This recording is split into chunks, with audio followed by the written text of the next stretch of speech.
Continue. Okay, we're good. Welcome, audience and council members. This is our November 4th meeting of GMAC. It is a teleconference meeting, and one of the most important things that we'll be discussing, other than our CDPs, is this resolution here that we start out with every meeting from here on in, I understand. And it is that we can continue to meet in this manner. A resolution of our own board. You'll see. I don't know how many people have the resolution in front of them. I do. Tom, do you have? Excuse me. Point of error. Point of order. Yeah. I believe when we come out of executive session, we're required to say something about if we took an action in executive session, and it can be general. It can be general. It does not need to be specific. That is correct. Good point. I had done it, except that we were still in executive session. So sorry about that. So we have, we met as an executive session for 15 minutes to consider a personnel matter. Right. And we made a unanimous decision to, on compensation for, involving compensation to employees. And that is a confidential matter still. Right.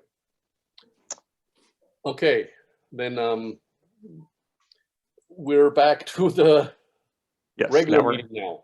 Yes, go ahead. Sorry. And I wanted to make sure we don't miss talking about this next important item, which is the resolution of how we are authorized to meet in teleconference meetings. So there was another email that came in today, and that was from the Public Health Department in the county. Also applying or regarding the meeting by teleconference and a recommendation from the health department. Did you all see that email come in today? No, we did not. No. No, it was from Mendocino County Public Health, and it was Andy Corin, MD, County Health Officer, recommendation regarding continued remote public meetings of governmental bodies. So in addition to the resolution that we have on the agenda, we also have input from the county health department asking us or recommending that we continue to meet this way during the COVID crisis. So the resolution, I don't know how many of you have it in front of you. I do not have it in front of me, but I could get it quickly. I could read it while you're getting it. Yeah, why don't you read it, and then we can have a vote on it. The heading of it is resolution of the, in our case, it's the Gualala Municipal Advisory Council. Resolution of the municipal of GMAC finding that state or local officials continue to recommend measures to promote social distancing in connection with public meetings. I can share it too. Yeah. Let's do that instead of reading it. Okay. It's long. I can't see it. Oh, okay. Would you like me to read it really fast, Robert? Sure. Okay. Robert read the title. The various whereases read, whereas all meetings of the Gualala Municipal Advisory Council and its legislative bodies are open to public as required by the Ralph M. Brown Act, so that any member of the public may attend, participate, and view legislative bodies that conduct their business. And whereas the Brown Act, the Government Code Section 54953E makes provisions for remote teleconferencing participation in meetings by members of a legislative body without compliance with requirements of Government Code Section 54953B3, subject to the existence of certain conditions. And whereas on March 4, 2020, Governor Newsom issued a proclamation of state of emergency declaring a state of emergency exists due to the outbreak of respiratory illness due to a novel coronavirus, a disease now known as COVID-19, pursuant to the California Emergency Services Act, Code Section 8625, and state of emergency is still in effect in California. And whereas, as of the date of this resolution, neither the government nor the state legislature have exercised their respective powers pursuant to Government Code Section 8629 to lift the emergency, either by proclamation or by a concurrent resolution of the state legislature. And whereas this California Department of Industrial Relations has issued regulations related to COVID-19 prevention for employees and places of employment, Title 8 of the California Code of Regulations, Section 3205 C5D, specifically recommends physical social distancing as one of the measures to decrease the spread of COVID-19 based on the fact that the particles containing the virus can travel more than 6 feet, especially indoors.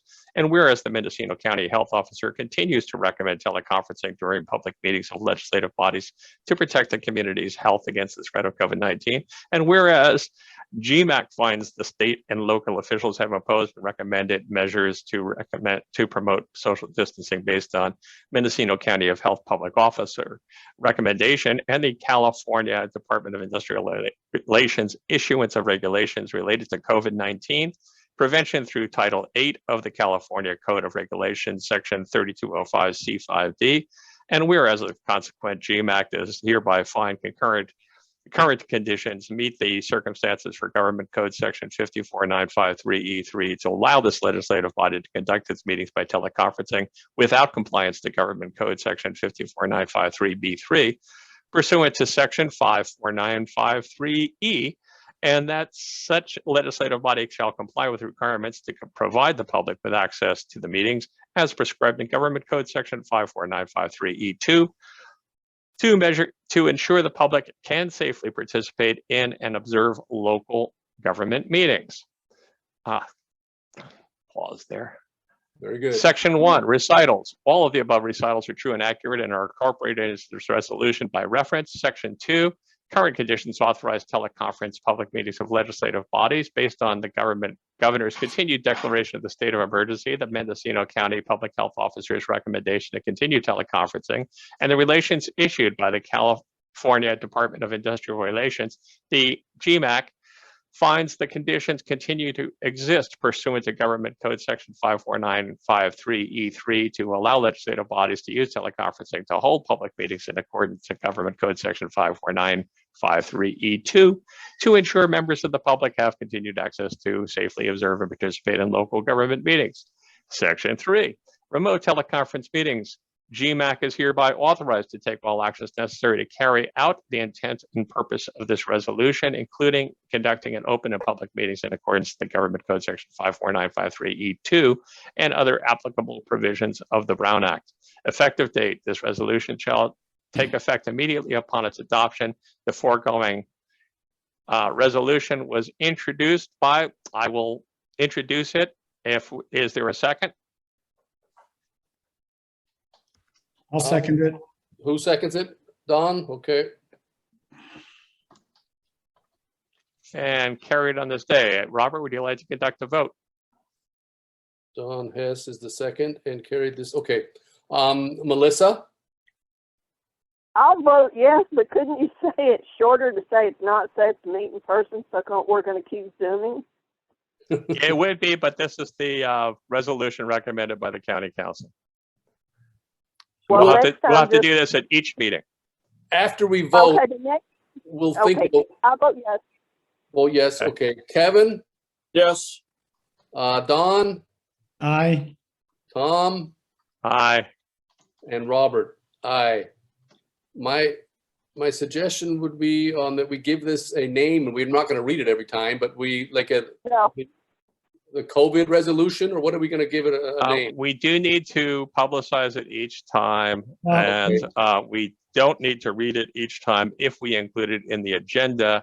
So we can post it with the agenda next time and avoid and waive the reading. Yeah, why don't we post it on the website, on the website page for each month? Yeah, good idea. And well, it needs to be posted properly, Don, and websites don't count, unfortunately. So it's a good idea to post it there, but we also have to post it at the post office. We can just put it to the back of the agenda. I say we post it on the website. I say we put it on the agenda like we've done today, and we flash it shortly on the screen as we start our meetings every month. It wouldn't hurt to staple a copy to the back of the agenda that we post at the post office either. Okay. Okay. I agree. We could just make it a 2-page agenda and include it on the back. Yeah, but definitely this should be the last time we have to read this thing. Right. I'm all for that. And carried this fourth day of November 2021. Okay, Okay, and we're done with that. very good.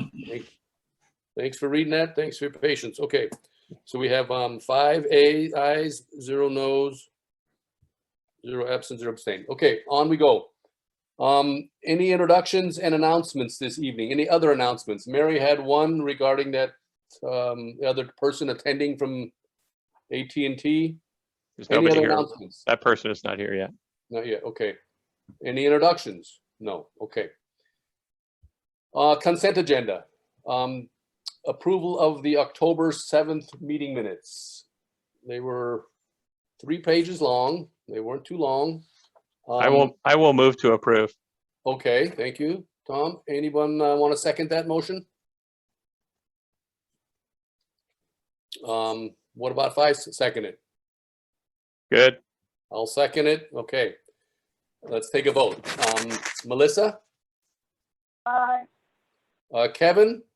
Abstain. I wasn't here. Right. Don? Aye. Tom? Aye. And Robert? Aye. Okay. 4 ayes and 1 abstain. Next on the agenda, we have correspondence, if any. I thought we had some. Do we? I guess not, huh? There's none shown here.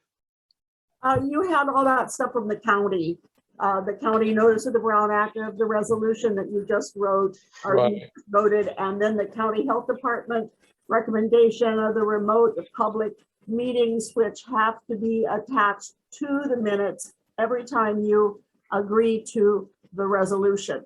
Okay. And so those 2 pieces of mail came from the county on like the 28th or the 29th of October. And they've been printed, and I do have a printout of that will be attached to the minutes. And on the back, it's to be filled out as to the yeses, the nos, and so on. And I will do that and attach it to the minutes. Sounds good. Okay, Mary.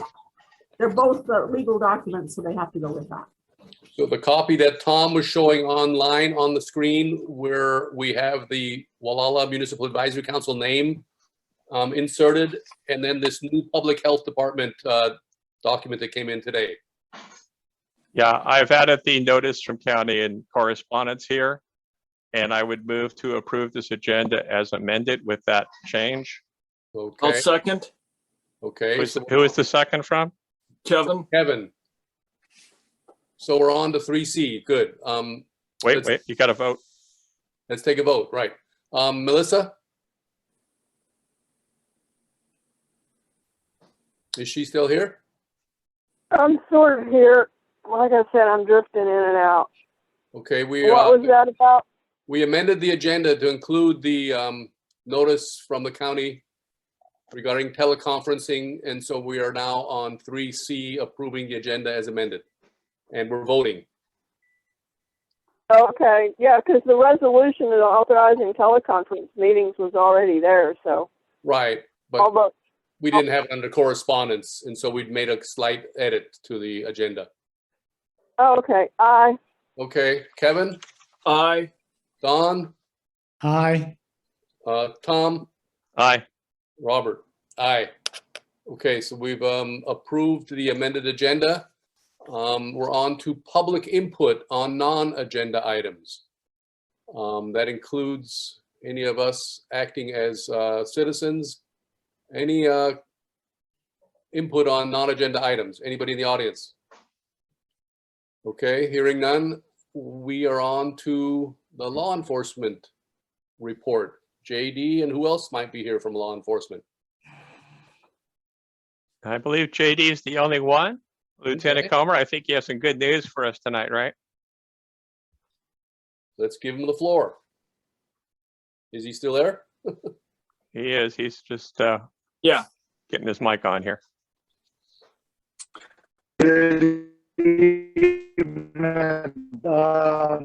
Oh, yeah. Bad Okay. connection. JD, you're breaking up. Can you say something, JD? Just here, test it. Can you hear me now? No? Very badly. Yeah. You were good when you signed Sounds in. It sounds like a guitar being played underwater. It's JD, not- I suggest you turn off your video for now, JD, and let's see if it gives you a little more bandwidth.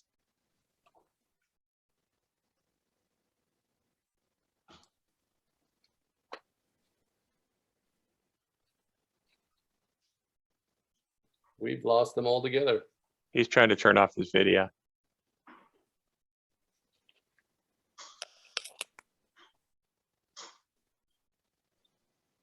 He turned off his mic for a moment. I think he's calling in from his car. In the meantime, there's somebody called in from a 916 area code. Could I ask you to identify yourself, please, so we can get your correct name? 916 number ending in 4083. You are muted.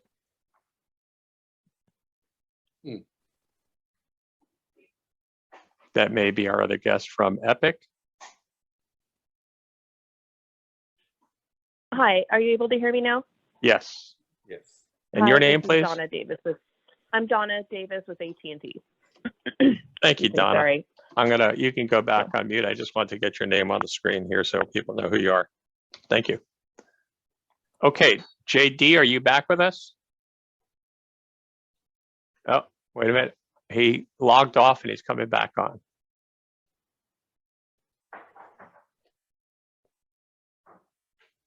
The next voice you hear will be JD Comer.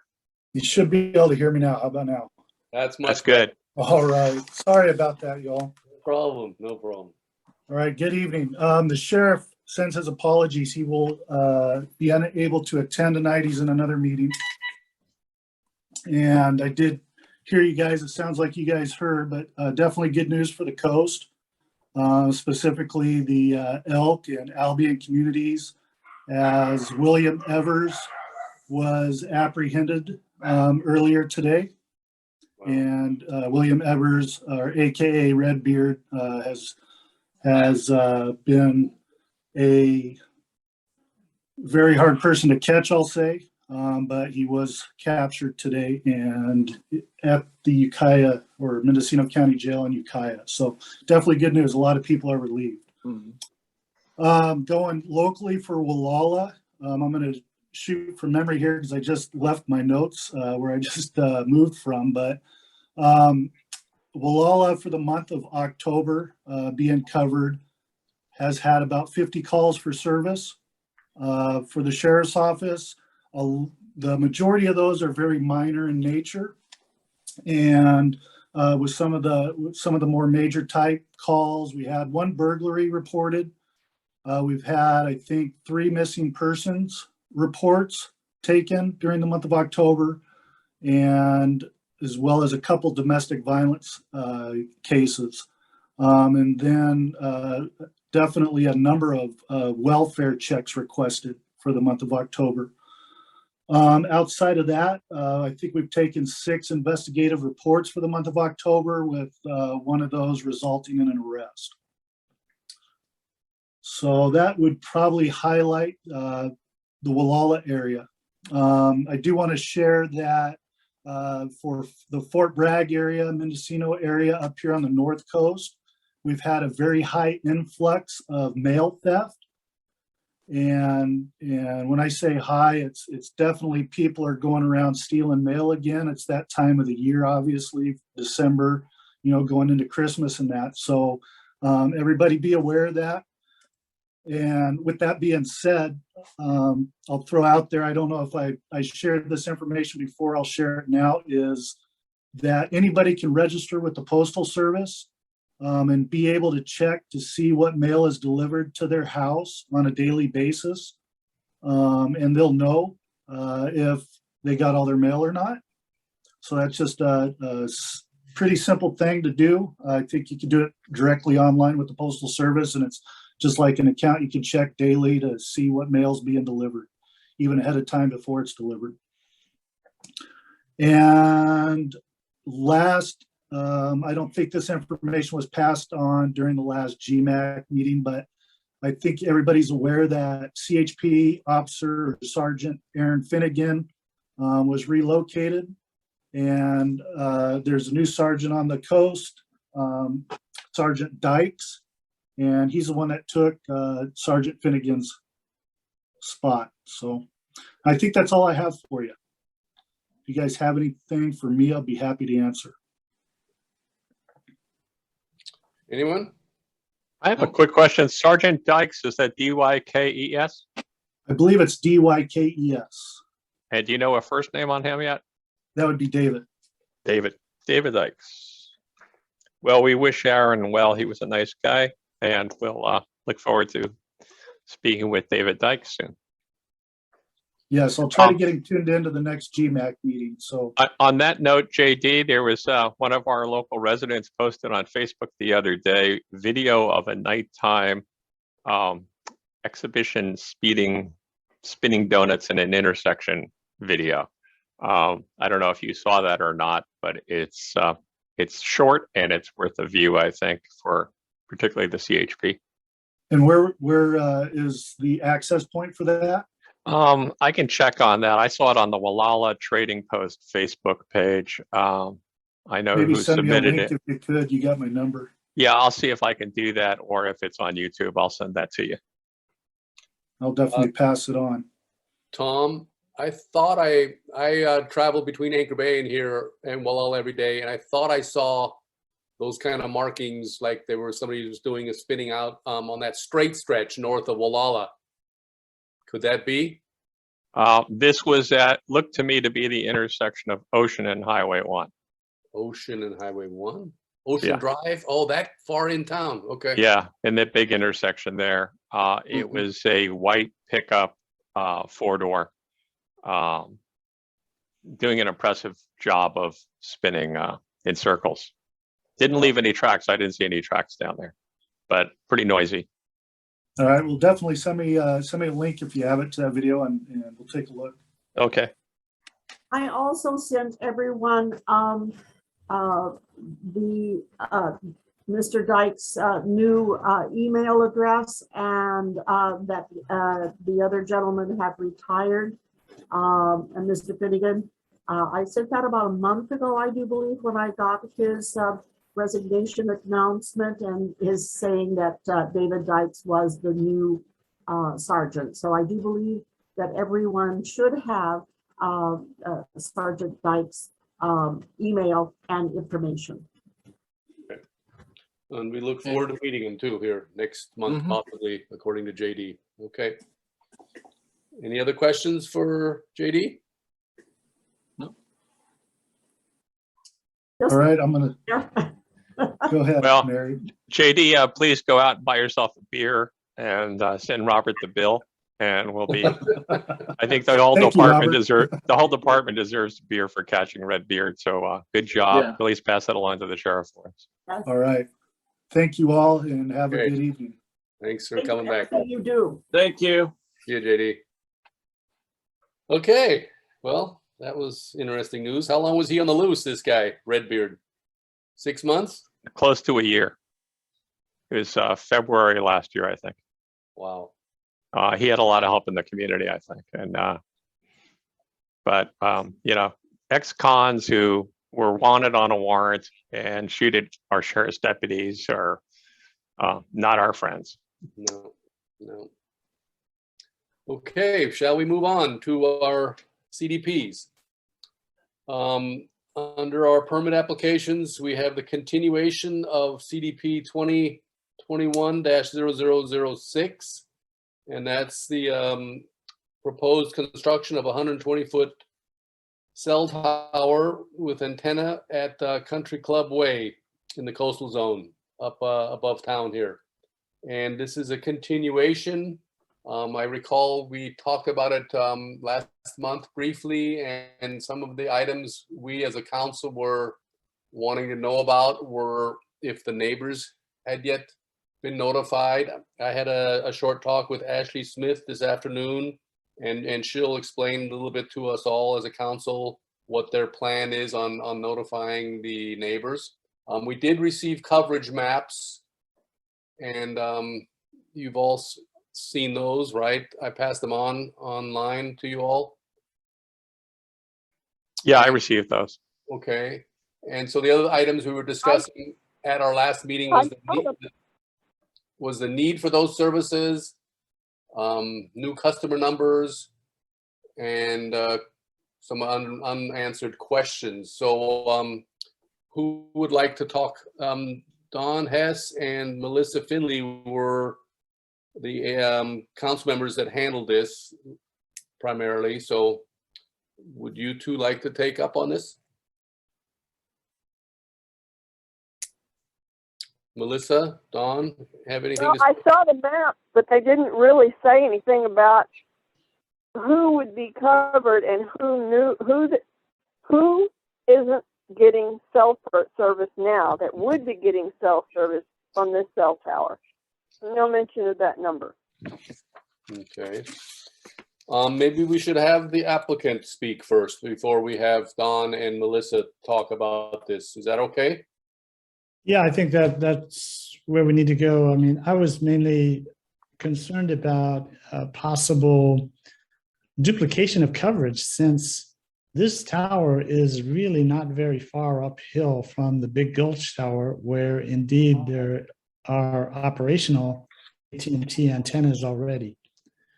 And as I mentioned the last meeting, I tested cell service, and I have an AT&T phone up on Ocean Ridge Drive, and I was getting 2 bars.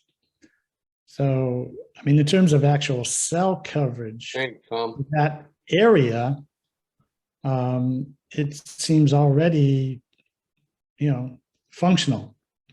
So, yeah, I would like to hear, in particular, what areas are going to be covered that are not covered at all right now, and also for the internet service, since Further Reach operates in that area. I'm not sure about Sky Fiber, but are we looking at duplication of service there too, or will this tower provide service in areas that are not being serviced? So I would like to hear from Ashley if she could explain Exhibit 2 and Exhibit 3 to us. Yes, of course. Thank you, Robert, and thank you all the council members for this meeting tonight. Again, my name is Ashley Smith. I'm a site acquisition representative for Epic Wireless Group, and I'm working this project on behalf of AT&T Mobility. So this project kind of has a few benefits. The first is the FirstNet program, which is a single-wide, nationwide network strictly dedicated to public safety communications. Secondly, as the FCC has determined that this is an area with insufficient internet service. As a result, this area was included in the FCC's Connect America Fund. That's the internet project. And the last benefit is coverage and capacity for AT&T customers. So with this coverage map, this first slide shows the location of our project, which is CCL 05838. It's that red circle, which is the proposed site. The existing site is the black dot, and that's the Sea Ranch project. That was a co-location on an existing facility with Telespan. So this first page documents the reliable service indoors and outdoors, which is shown as in green, the reliable coverage in transit, which is indoor coverage and is less reliable. And then in blue is reliable coverage outdoors only, and indoor coverage is less reliable. So this is what's existing from that Sea Ranch tower. If you go to the next slide, it will show what is proposed or forecasted to come from our proposed tower at CCL 05838. So as you can see, it goes up towards Ocean Ridge Airport, all up Old Stage Road. I believe there's a ridge in, let's see, to the east of Old Stage Road, but then you'll see coverage on the other side of that ridge as well. And this is for coverage and capacity for AT&T customers, so this is the cell coverage.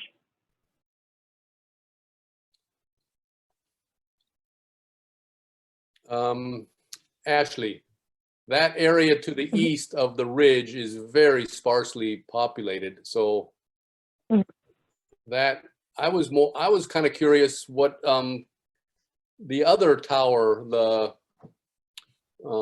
Big Gulch Tower, what kind of coverage how that fit in with these two maps. Yep. So the coverage on this map right here that you see on the screen, that is from the Sea Ranch.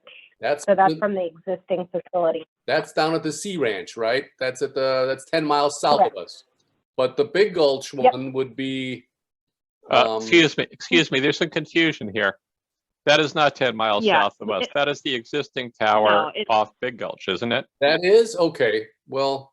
It is. I'm sorry, this is Donna. Sorry, that's confusing. That was a site name that we had internally for that. So you're correct. The first map is the Telespan Tower. Okay. And ladies, I'll just tell you, there is a Sea Ranch Tower, which is referred to up here as the Sea Ranch Tower, and that is 10 miles south of us on Moonraker.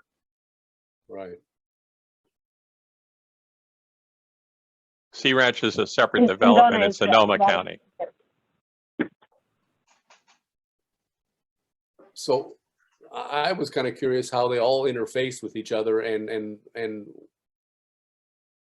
you know, as per what Don was questioning, are these becoming redundant? These additional cell towers we're getting proposals for in our area. I would imagine so, because everyone is more government money that AT&T is getting. So the more they put up, the more money they get. And I haven't heard anyone say that there's anyone who isn't getting cell phone service who's going to be getting cell phone service from this. It sounds like it overlaps with the Big Gulch cell tower already. I'm looking at the maps and flipping between them. You can see that along Old Stage Road, just north of Big Gulch, currently we have some reliable outdoor coverage for static people, but no reliable coverage for people in cars. And then there's no indoor facility for people who live on the ridge. Right. If you go to the second chart, and correct me if I'm wrong, Ashley, it looks like this would provide reliable indoor and outdoor service for people along Old Stage Road from, I guess, around the power station up to, well, north of Big Gulch here, north of the airport. And then there would be reliable coverage in transit for people in cars, even beyond that, halfway up the ridge there, for another mile or so at least. And it would also fill in some areas to the east of Old Stage. And we do have some residents living on the downhill side of Old Stage, east of Old Stage. And it would give them reliable outdoor coverage only, which would be good for people working at their yard or something, but indoor coverage would be less reliable. And Ashley, may I ask, I'm assuming that indoor coverage could be boosted if they had a cell booster in their home. Is that correct? I believe that to be adequate. I believe that to be accurate. Okay. Tom, I have a question. You're looking at that map that's talking about indoor coverage versus outdoor coverage versus car coverage from the Big Gulch Tower. Is that map an AT&T product, or is that a Big Gulch Tower product? An AT&T So this map came from, yep, correct, AT&T's radio frequency engineers. So AT&T is on that Big Gulch Tower, so they do have the ability to run and forecast this propagation map. So this would not include. More confident. This would not include service from other vendors who are on that tower? That's correct. From what I understand, AT&T is the only carrier on that tower. Although I believe they're open to having others. Yeah. I believe there are others actually that either have petitioned or plan to be on it. I feel a lot more confident. I don't think they're on there. Okay. I'd feel a lot more confident about the data on the map having to do with Big Gulch Tower if it were actually a Big Gulch Tower product rather than AT&T. AT&T has more interest in getting this tower up than I particularly care for, and I would want direct knowledge of who's covered how from Telespan, actually. Now, Exhibit 3 tells me something, and that is that it has good coverage along all of Old Stage Road from the south end, where Gualala Court is, where a lot of residents live, all the way to past the airport and the intersection with, Fish Rock Road, it seems like. If that yellow band that Tom was referring to earlier, what does it say? Reliable coverage in transit and indoor coverage. That's a good thing. From what I've heard, there's not as good coverage up on the ridge for a lot of residents. And if the Big Gulch Tower doesn't provide good enough service for a lot of the folks that are up on the ridge, I'm a little bit more open to seeing better service provided up there. So I have a question for Ashley. If AT&T is the sole tenant on the Big Gulch Tower, and now it's petitioning to put up another tower that provides superior coverage, would it be open to dismantling the, or has it talked to Telespan about dismantling the AT&T services on Big Gulch? Are they redundant? Do they complement it? Tell me why we still need the Big Gulch Tower, which has only been there for 2 years. Yeah, so the Big Gulch Tower is owned by Telespan, so AT&T is a co-locatable carrier that's on that tower. And I believe the second tower, the CCL 05838 that we're speaking on tonight, I believe it complements that other tower, as Big Gulch is solely for coverage and capacity, where our tower is for coverage and capacity, again, off of Old Stage Road past the airport, and then also for that internet project, WLL. So they complement each other as far as coverage and capacity, going up Old Stage Road.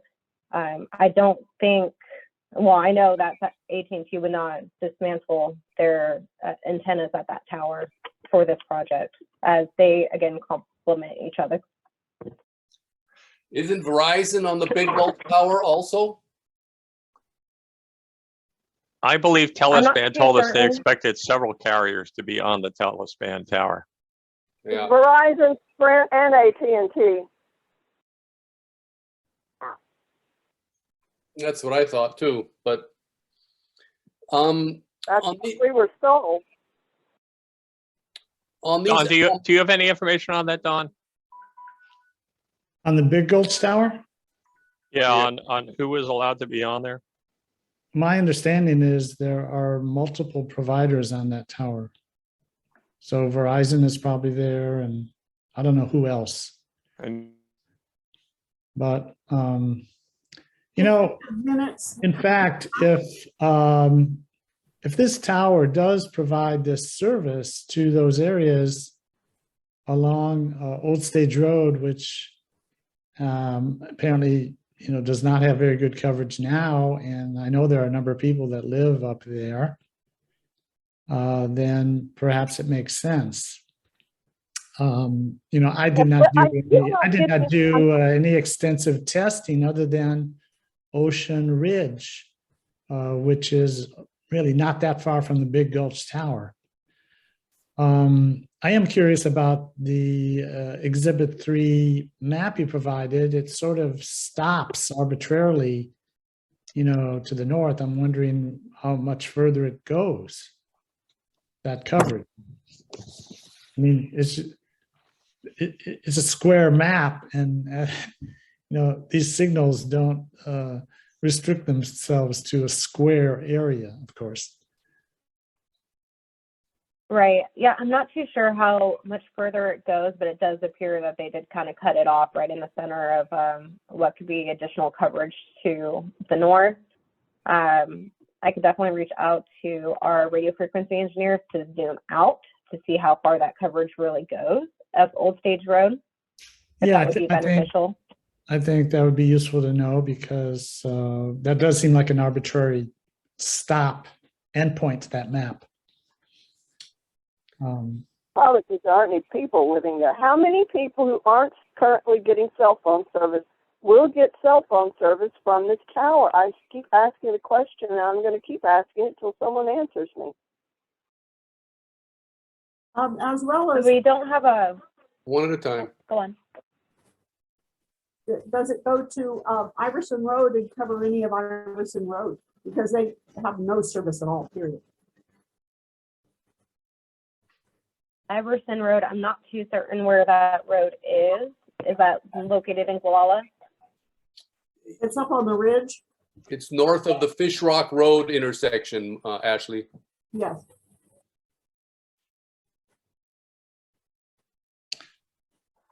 I had a question, Ashley. Is there a way, I mean, coverage maps are nice, but we all relate to roads a little bit more, like where Pacific Woods Road comes up and meets Old Stage Road, where Old Stage Road at the south end of these coverage maps wraps up around towards Gualala Court. It'd be nice to see the roads. Is there a way to, or even parcel underlayment? Is that possible? Or that these maps are overlaid over the, at least some of the parcels, or the roads are more clearly defined? Yeah, I believe that they would be able to add in the road names. I don't think parcel numbers would be able to be included in this, but I believe road names, I can definitely ask for that as well when I ask for the zoomed out portion as well. Yeah, that would help tremendously. Ashley, here's a map of the area. And just so you know, when we are a rural area, we travel a lot more than most people. So up here, this is Iversen Road, up on the north part of the map. Do you see that? Yes, I do. Mm-hmm. Okay.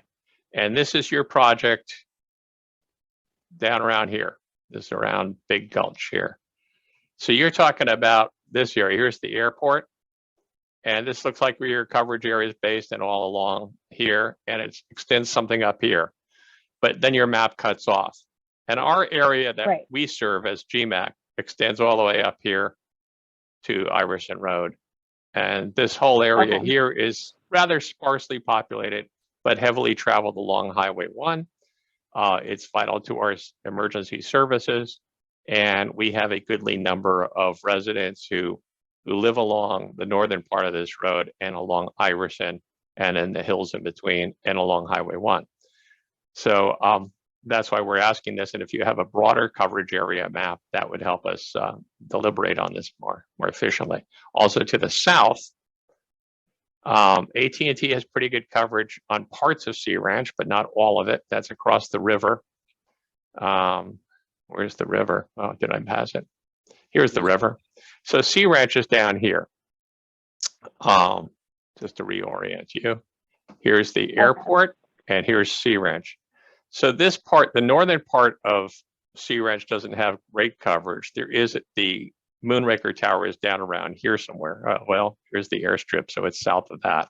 South of that a little, yeah. Yeah, it's down around here. And that's quite a distance. So you'd have a tower up here and a tower down here. And this northern part of the Sea Ranch, I don't know if you've consulted the Sonoma County authorities, but they would be served by service too. I imagine that tower would reach some of them. I also would wonder how well your tower would serve the rest of our residents in town, because when you get into Gualala itself, this is Old Stage. A lot of folks live up there, but we have about 2/3 of our population down in these parts. And when I go to the post office right here, I've been a loyal AT customer for a long time, and I have no service. My phone just cuts out entirely at the post office. I understand there are other wireless competitors that do have service in downtown Gualala, but AT&T is lacking there, and I'm wondering if your tower would affect that, but it's not on your map. So those are the questions I would have for you, and that's the situation here. I think that's a good point you raised, Tom, because personally, I was hoping that the Big Gulch Tower would significantly improve service in downtown Gualala, as well as other places, of course. But as you say, post office, community center. I mean, I think I barely get one bar at the community center, sometimes no bars. And that really hasn't changed then with Big Gulch. Now, if this tower, since it's maybe higher, can reach there, perhaps then it makes sense. Otherwise, my thoughts were that given Big Gulch's reach and perhaps the need to improve service even further north, maybe siting the tower a bit further north would make more sense. But, you know, I don't have all the information and details about whether that would actually make sense. But I think, Tom, yeah, determining whether this tower proposed site would improve downtown Gualala, I think that's a great question. I have a question for Ashley or Donna, who just rejoined us. She was dropped at some point. Ashley and Donna, what's the current status of your application? This has been pending now for at least 3 months before us, and I'm a little frustrated we can't say something more definitive tonight, but it sounds like we're ready to kick it down the road again. And I wish you'd tell us where this permit is right now. Yes, Tom. So the permit is still with the planning department with Mendocino County. We were pending an archaeological review meeting that occurred last month, and we were hopeful to be on the December planning commission hearing. However, that has since been moved to January of 2022. So at this time, I believe we're looking at January 13th for our planning commission hearing. And since this is categorically exempt, the noticing will go out 10 days prior, which would land at January 3rd. So no noticing has been conducted for this project with the community at this time. And I believe it's 1,000 feet radius from the property line of the Anderson's property to be noticed for this project. So again, that most likely will be January 3rd noticing. 10 days later will be the PC hearing on the 13th. And I have one other question. Have you had any notice to or reaction from the immediate neighbors of this tower? This is a fairly well-populated street. Mm-hmm. I have not received any comments or any questions from the community regarding this tower at this time. Were they notified? Not yet. They won't be notified until January 3rd from the county. Our office does not provide notifications to the community. Okay, maybe we can help with that from our end. I have a proposal at this point. And if this is okay with Don and Melissa, I suggest you guys take this back one more time, work with Ashley and Donna to nail down some of the things we need to know, bring it back for our December meeting, and we would still have plenty of time to take action and advise the planning department immediately after that meeting. Would that work for everybody? As long as I get an answer to my question, how many people who are not currently served by cell phone service will be getting cell phone service from this tower if it were installed? Well, that's something that you and Don could look into with Ashley on the sidelines. And can I ask a question? Ashley, if GMAC does not take any action on this item, it is still going to the Planning Commission on January 13th? I am not too certain how that works out with Mendocino County. Probably, okay. Kevin. I would guess so. Don't you think so, Robert? Oh yeah, yeah, I think so.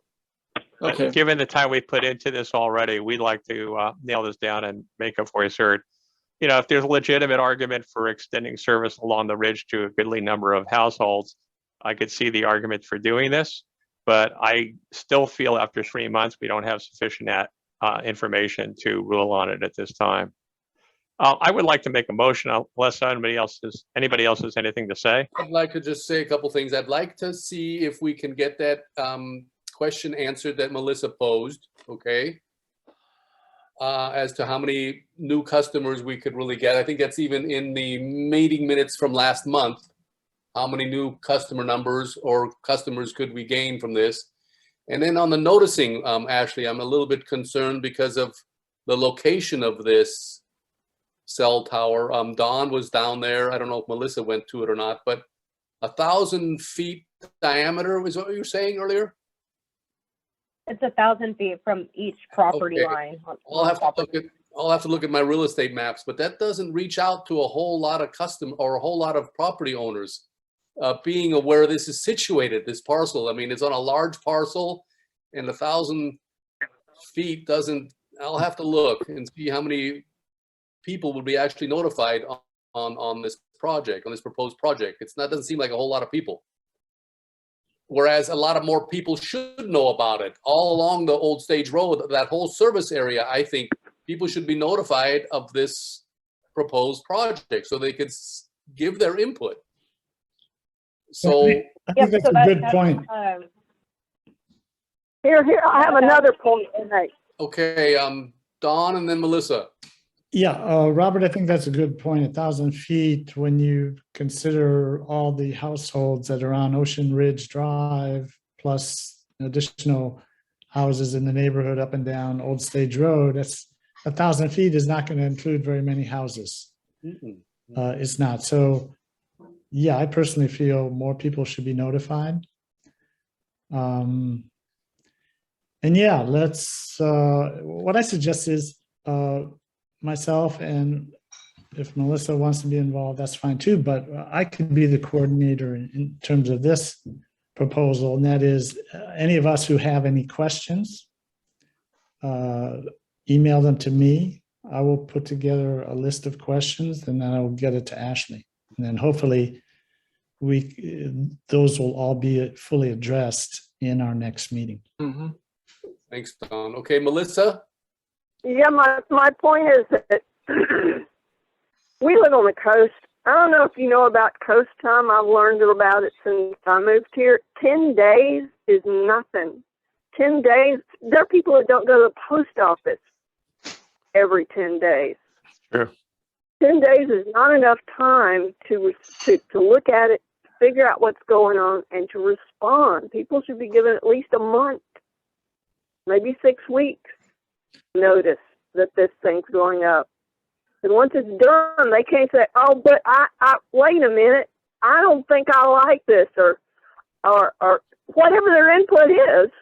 10 days is simply not enough. That's just kind of rude.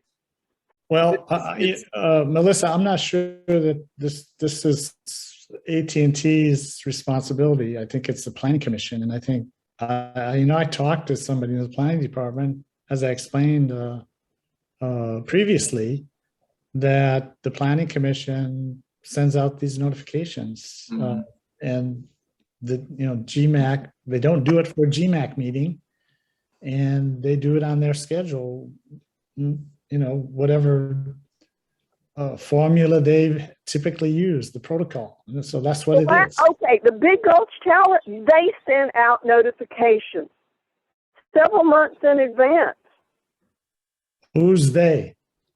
Telespan, I think, or no. Telespan sent out notification to everyone contiguous to the parcel several months in advance. So I don't know why this is going by saying, oh, but we don't have to do it until 10 days before, and we don't really have to do it. I don't understand where that's coming from, because that's not what happened. And the point being on that is they also went beyond the 1,000-foot threshold. They went purposely to that Marine View subdivision area where the closest residents lived in that subdivision to gain their input. And we had quite a audience when Telespan proposed their tower. From all the folks there, they were 1,250 feet away, for instance, Ashley. So I think there should be better reach out to the residents who will either benefit or not from this. Here, here. So we should, Tom, back to you. Let's wrap this up though. We can either leave it off the December agenda and come back on with this in January, or what are we doing? Well, I would like to table this item. I don't think we need a motion for it. I think Don's suggestion is a good one. He can take another run at this with Melissa's help. Ashley, you are on notice that we'd like to see the neighbors notified and consulted. Don, I can work with you on getting some information out to our local media to help facilitate that. If you'll reach out to me, I'll put you in touch. You know the ICO folks, and we can get this on KGUA and KTIDE and let folks know what's going on in our town. It's not always the planning commissions. That may be their statutory responsibility to notify people 10 minutes before planning, 10 days before a planning commission meeting. But maybe we can take some responsibility to make sure the good folks at Gualala have time for us to include their input when we make a recommendation to the planning commission. Yeah, our job. And they can come to our next meeting and we can have a hearing on this. And I'm sure the ICO would be happy to help let people know about that as well as others. If either of you happen by that neighborhood, you can knock on a few doors and tell them about it or put up a notice or something. But yeah, clearly, I don't think our neighbors know about this. It's happening. I think they may be really surprised to find out there's a tower going up virtually in their backyards. Ashley, how tall is this tower? 120. 120 feet. This is a 120 feet. Yeah, so it's a 12-story structure going up in a neighborhood full of single-story and two-story homes. The current tower that Telespan put up is visible.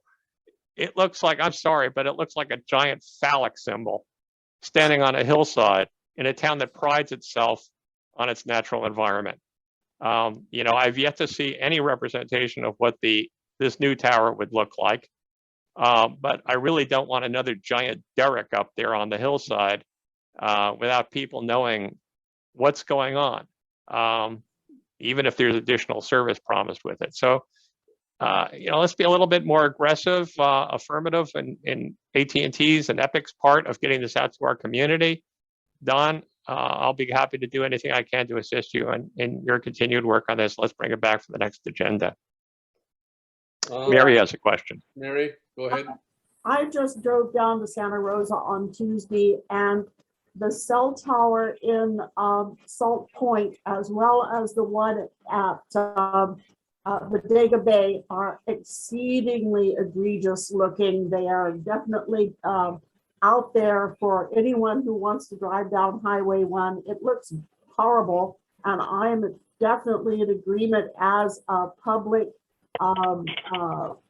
citizen here not to have this one sticking out over anything. I'm in agreement with Mr. Murphy on this because they told the GMAC when they put in the tower for Salt Point that it would not be visible, and it is definitely visible. It's just awful.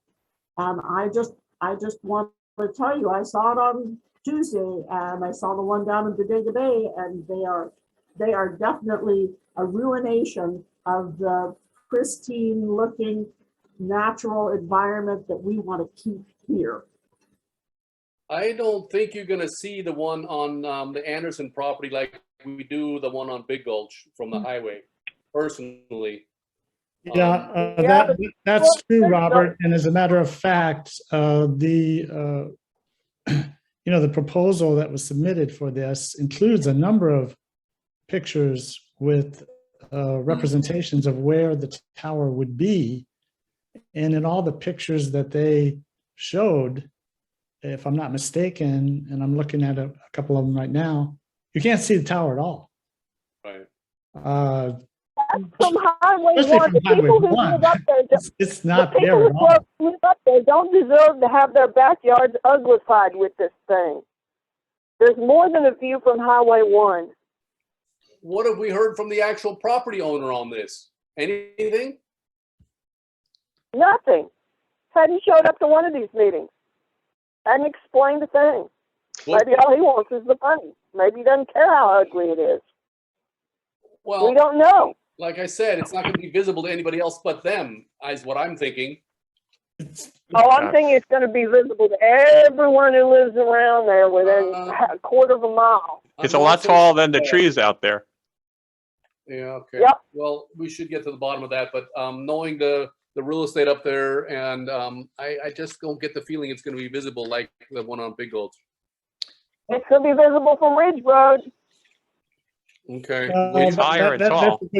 That's a good question, whether it would be visible from Old Stage. from Ocean Ridge Road or Old Stage. I'm not sure that we have pictures from that vantage point. We don't. They're just trying to make sure that we can see that. Oh, you can't see it from Highway 1, as if the only people that mattered were the tourists who drive right through. Were you at the site, Melissa? No. Okay, Don, you were, right? I looked at the map and I looked at the roads around it. You're going to be able to see it from people's houses, and you're going to be able to see it from the roads around it. You go west on Country Club Way and you drop way down, is what I recall, going to Butch and Linda Anderson's house. And I don't get the feeling that anybody on Ocean Ridge Drive will see this, Don. You may be correct, Robert. I don't know. It'd be nice if AT&T would do some of these photographs that they've done from other locations and provide some for Ocean Ridge Drive and Old Stage Road, indicating where the tower would be and whether it would be visible or not. I think that would be useful too. Ashley, could AT&T possibly do that? Provide some additional photographs? Yes, I just want to confirm. I did have a photo simulations completed. We have 4 different views, and I just you have seen those.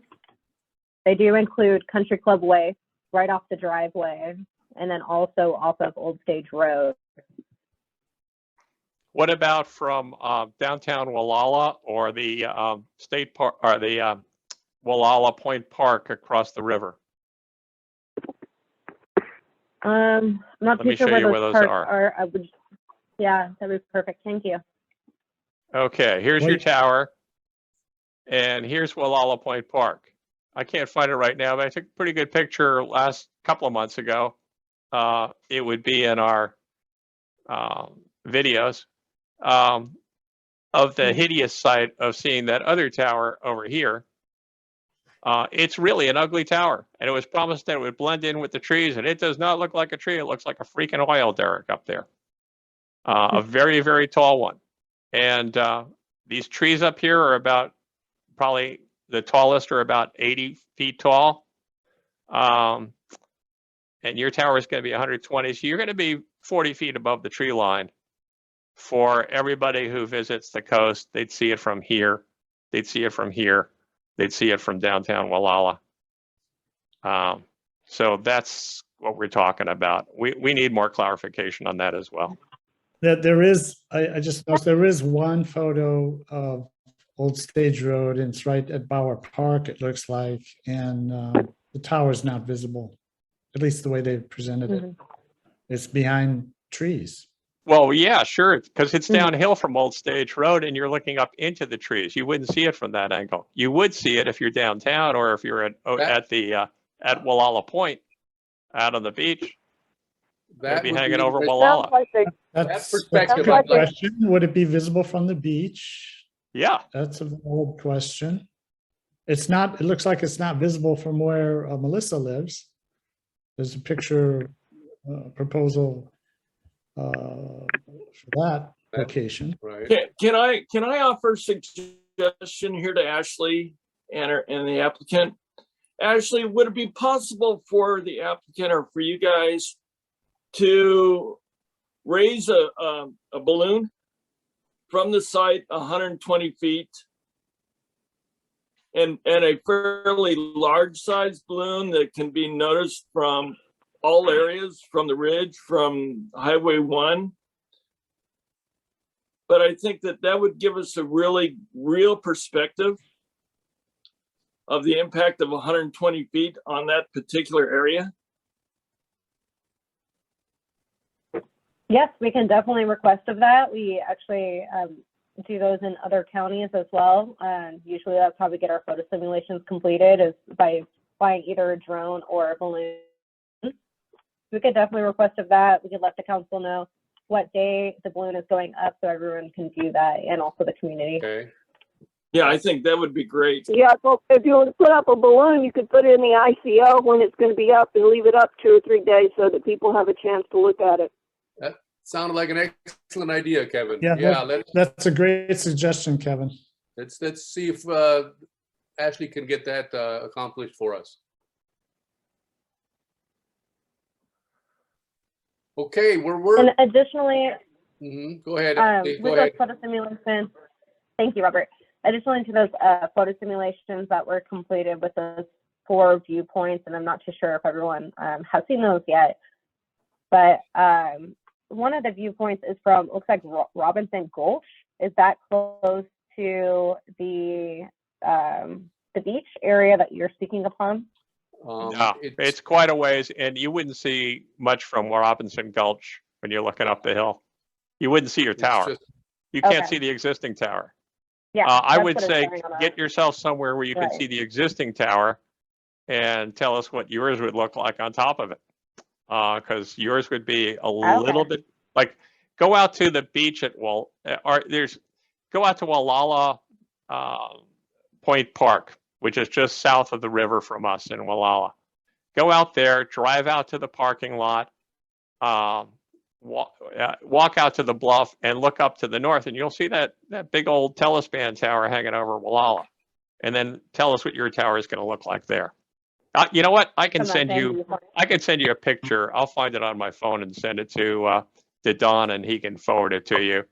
And maybe you can take that picture and just draw your tower in there and show us what it would look like. Okay. I'm sorry, I don't have that handy now. Okay, but we definitely need more work on this. But in the essence of time, you guys, should we Yeah, I'll move on. maybe move on and maybe bring this back to our own attention in December before we talk about it again in January? What should we do? I think we should let Don work on it for the month and advise you for the agenda for December, but I would be inclined to move it to the December agenda if Don comes up with adequate information working with Ashley and Okay.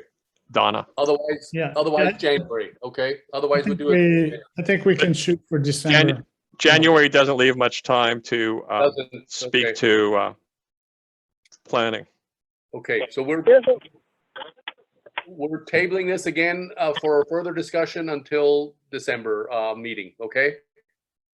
Good. And now don't forget, everybody, to shoot me an email with any questions. You could certainly regurgitate some of the issues and questions that you had tonight, so that we get a comprehensive list for Ashley to work on. Okay. And Ashley, you're going to stay in contact with Robert regarding a balloon or a drone flyover? Yes, definitely. I'll reach out to our vendor that completes those. Once I get the other photos, I believe it's from, what beach is that? Gualala Point Park. And then I'll reach out to our vendor to confirm when he can be on site. Okay. Here's the picture I took. Can you see that picture? Here's the picture I took. Can you see that big stick sticking up there? That's the existing tower. Your tower would be a little bit to the right of that, a little further up the hill. Okay. So we'd like to know what that looks like. You can imagine the impact of that on a tourist town. So right. Good. Enough said? Enough said. Yes, we'll carry on with it in December. Thanks, Ashley. Thanks, Ashley. Thanks, Donna. Thank you, Ashley. Thank you very much. We appreciate your patience on this, and I appreciate all the comments of the council too. They were great questions tonight. Yep. Ashley, I'll stay in better contact with you this coming month, okay? No worries. Thank you, Robert. Okay. Thank you. Okay. Have a great day. You Bye-bye. too. You too. Good evening. Okay, nothing else on 6A. Let's move on to 6B. That is a relatively simpler item. Boundary line adjustment, referred to as B 2021-0040 Horn. I believe Tom was the only one that went on a site visit on that. Is that correct, Tom? Yeah, that's correct. It was assigned to me, and I met with Ron Horn up at his place. Ron has joined us for the meeting. He just joined us. Good timing, Ron. And Okay. he literally just turned his mic off about 30 seconds ago. I'm going to share a screen. If you don't mind, Ron, I'll explain this going in. Ron is only on telephone. He won't be able to see this, but I think it'll make it clearer to the rest of the council. Okay, this is application B 2021-0040. And Mary, I will share these notes with you after the meeting. The request is for a boundary line adjustment. Ron owns two parcels up there, lot 1 and lot 2. Lot 1 is 22.9 acres. Lot 2 is 2.05 acres. So 23 acres go into 2 acres. And he wants to take a couple of the acres from the bigger lot and put it onto the smaller lot. That lot 2 would go from 2.05 to 4. So it's less than 2 acres that he's transferring from one lot to the other. And lot number 1 would remain over 20 acres, which is the zoning size up there. I think there's an R20 zoning. This is almost 8 miles northwest of Gualala Town Center. Thinking northeast. It's on the west side of Iversen Road, 1.3 miles from its intersection with Iversen. It's way up on the north end of our territory. Next slide. Here's the territory. This is the big parcel. That's the little parcel. Topographically, here's some lines for you. It's on a hillside. This is Iversen Road cutting through there. And this is the triangle. Here's the actual adjustment that would be taking place. The smaller triangle is existing. The bigger triangle is what it would look like afterwards. I asked Ron the reason he really wants to do this. There's a little cabin down in this corner of the property, and it's straddling the existing property line, which I've been in that position before. And let me tell you, when you're in that position, you want to move the boundary line. So I totally get this. I don't think it has any significant environmental impact I could see. And that's it. That's basically the beginning and end of this project. I will stop. I'll stop sharing and let Ron talk. You pretty much said it all for me. I mean, I just want to, get the actual property line goes over the corner of the deck. And actually, so I want to get it, so I have a little bit more property there and a nicer view and everything. Mm-hmm.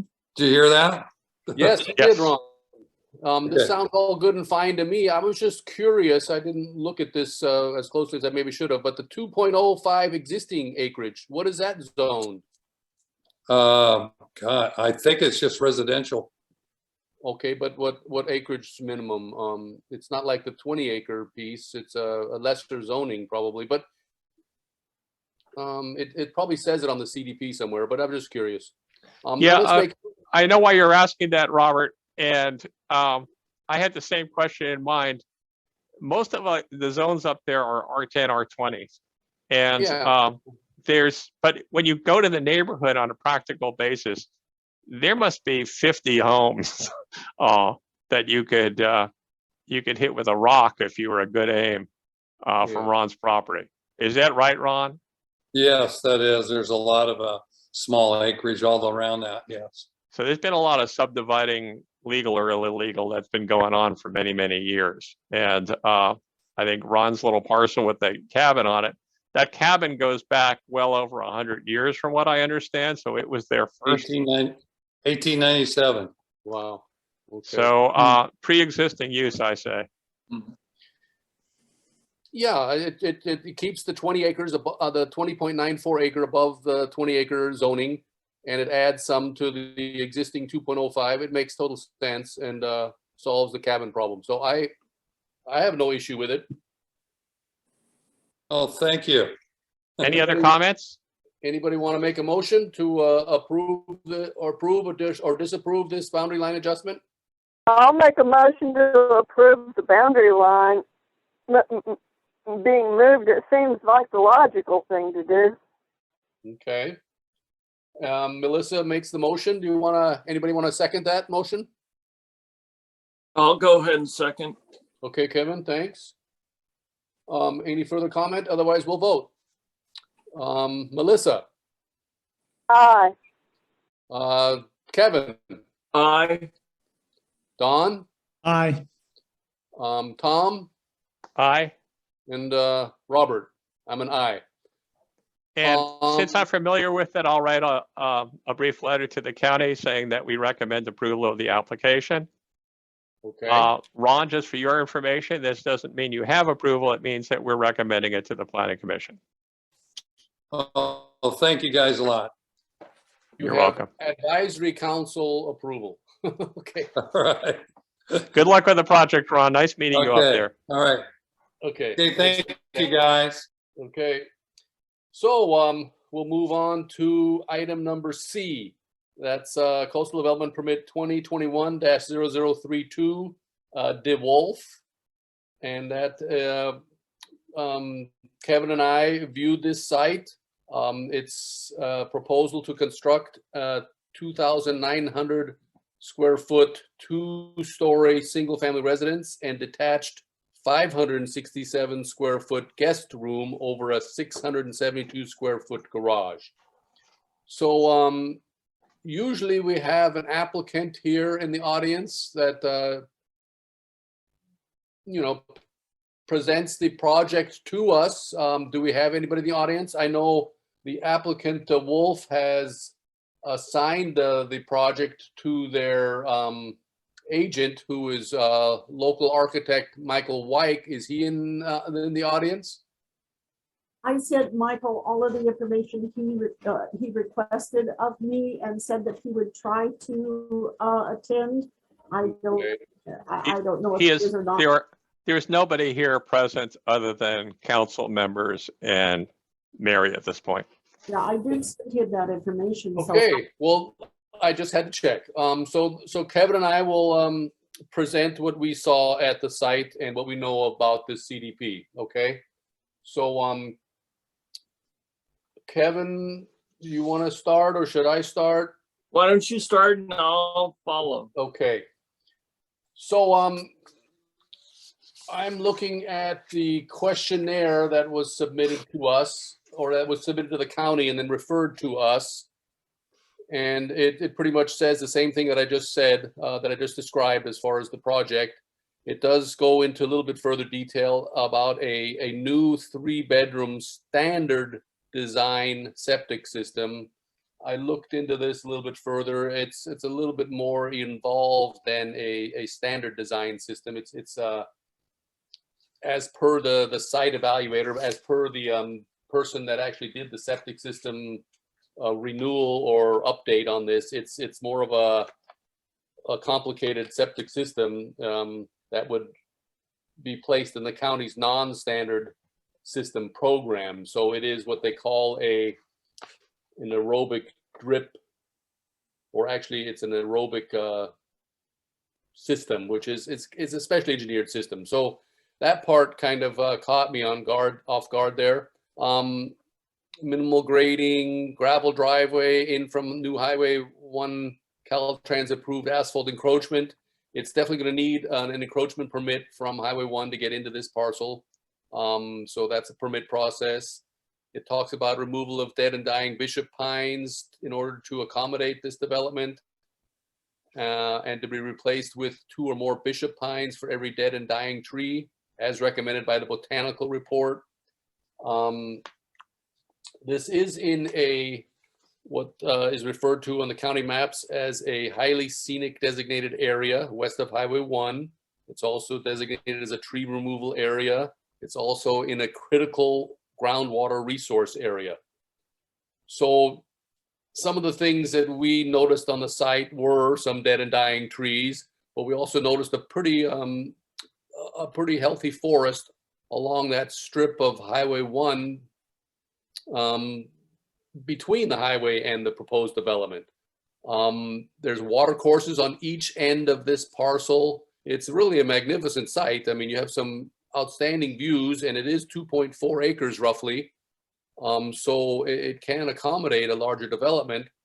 But some things that I'm not clear on, and maybe I should let Kevin chime in a little bit, but you know, how is PG&E going to be supplied to the property? We saw poles with transformers on either end of the project, of the parcel of the property. So that's not really definitively shown on the site map.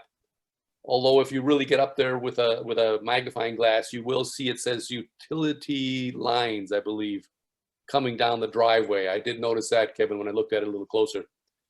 There's an existing well, and there's a proposal to put in 2 holding tanks underground with a 2,500 gallon capacity each, and that's shown on the site plan map.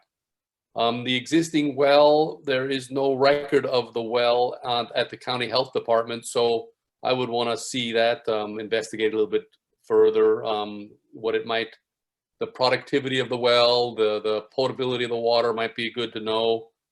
And then it's restrained somewhat by a landslide, a setback from a landslide, and from the bluff top itself.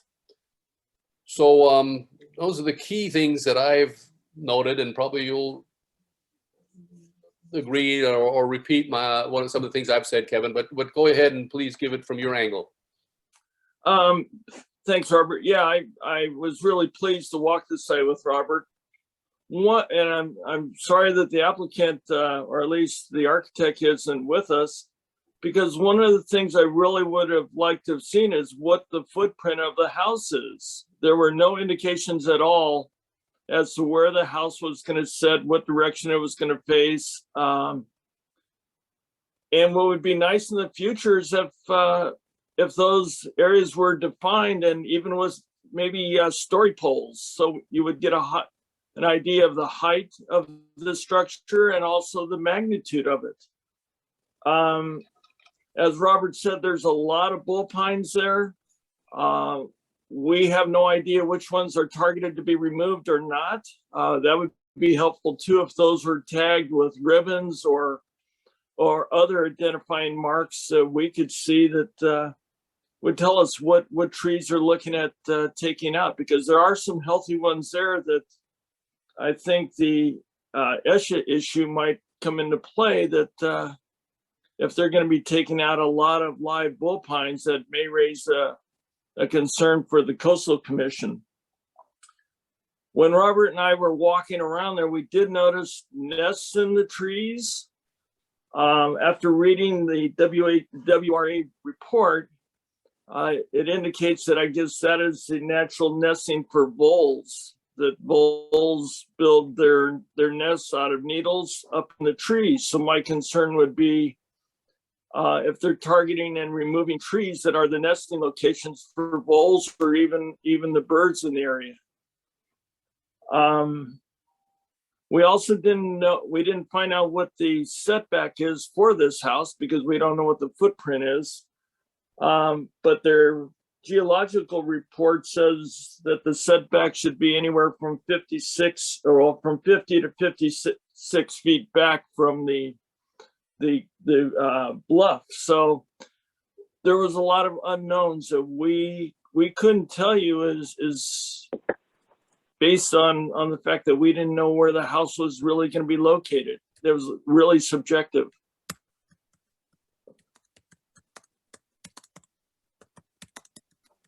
I'm sharing a page 77 of the application, which shows land covers and ESHAs and the layout of the house on the property. Do you see that? Yeah. I think this answers a lot of your questions, but not all of them. If you'll notice in the upper left-hand corner, there's potential impacts on the ESHA land cover, which is 0.15 acres, 0.02 of an acre of Bishop Pine Forest, and it says 1.3 or 0.13 acres of Bishop Pine forest that is dead or dying. There are other maps in this packet that show a creek running from the upper point of the property. I think it would be in line with these visible Bishop Pines coming Right. through right through the property right about here and pouring out to the sea. And I would be concerned about the impact on that waterway, especially since that seems to be feeding the Bishop Pine forest. So I think there are some concerns there. The voles And I think are over here. The fringe false hellebore is over here. Right. So there's some impact there. But I believe WRA really should have been here to explain all this. You can see there, the house itself is set pretty far back. I'm going to stop sharing this so I can share another picture of the draft of the house, if I can find it again, and see if there's anything else interesting to share. But that answers some of your questions there. Mm-hmm. And Tom, I also just sent Tom some pictures that I took while Kevin and I were out there, in case he can put those up. If not, don't worry about it. All right, I'll look for that email. Let me just scan through the rest of this thing and see if there's a couple of pictures. And one of the things we were looking at too is the site drainage. And according to the BAI report, they say that the drainage off the house is going to be sheet flowing, and that it's going to be about a 5% grade away from the building foundation, but it's going to be flowing towards the bluff area. And so I would have a concern about that, of directing all their water over the bluff. Well, that's probably there now, isn't it? I would suspect. Well, it's going to be a concentrated flow of water coming off the roof on this big structure, Tom. Oh, I see what you're saying. Yeah, we're kind of concerned.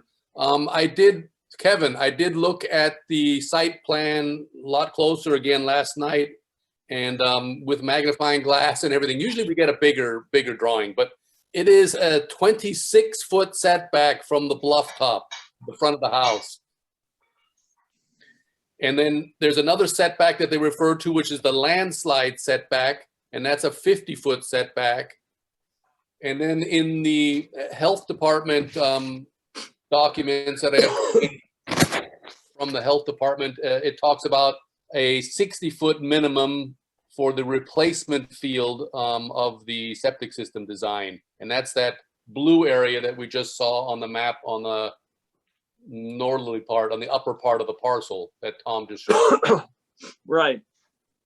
So there's some definite restraints here, not to mention the whole parcel is virtually an ESHA with there's the non-native grassland, and I think they're primarily trying to take advantage of that on the colorful map that Tom showed. They're trying to take advantage of that yellow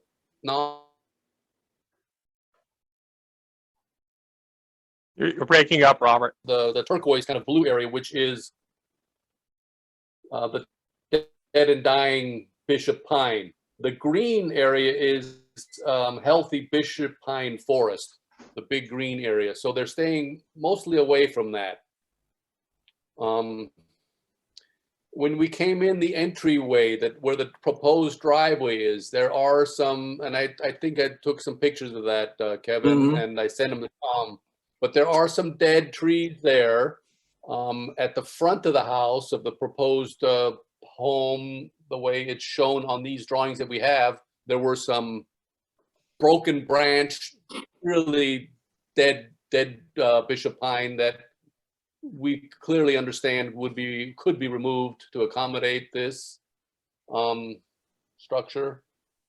But otherwise, back with the well, where we discovered the well, and all along the Highway 1 frontage there, where it shows trees on the site plan, that's all a real healthy forest that I would hate to see, incurred that any of those trees get taken.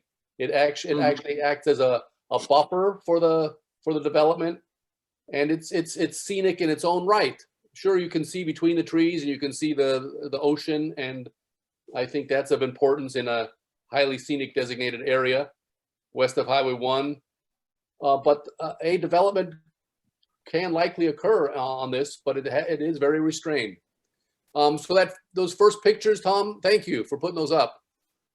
Yeah, I'm sorry they're not larger. I'd have to pull them out and put them into another way to see them. But the first picture shows just what we viewed, some nests up in some trees. The second picture was some real old flagging that we saw on little branches of existing trees that they were flagged. That it was kind of obvious that somebody had been in there years and years ago and was marking certain branches because they were dead, but there wasn't the whole scale type of markings that Kevin and I would like to see of what's going to be removed and what's going to stay on these bishop pines. The third picture shows the real obvious dead ones in the foreground there where the home is planned. The next picture, the fourth picture, shows the driveway coming in again. Then the fifth picture shows the view of the building site looking out towards the ocean from the driveway. And that's just pretty much what I wanted to show you guys. The other pictures are just of cameras that we noticed in the trees. That's a camera? I think that's a solar panel. That's the solar panel, and the picture before that is a camera in the tree. And it's a security camera. Right at the driveway where it comes in, just so they have some security, I guess. So it talks about the trees that would be removed. They have a plan. I guess that's a form of a landscaping plan to replant 2 for every 1 tree that might be taken out. We saw a lot of young growth already sprouting up along the northern water course where it shows all the trees on the site plan. There's a very healthy cypress tree hedgerow along that water course, interspersed with bishop pine. The main primary septic system is going to take up a lot of room over there on that one side, and we did see that it was staked out for the most part where those leach lines would be going, but we didn't see. I don't think I saw where the replacement area was going to go, and that's closer to the highway, and it does show on a map. I think I sent that map to you, Kevin, where that replacement area has to be at least 60 foot away from that blue water course on the north side of the parcel. So it would be nice to see that staked out too. I know nowadays with the health department, when you're doing an individual septic system on a property, you have to plan for not only the primary system, but also the replacement area. In the event the primary area were ever to fail, you have somewhere to go to, and that area has to be left alone.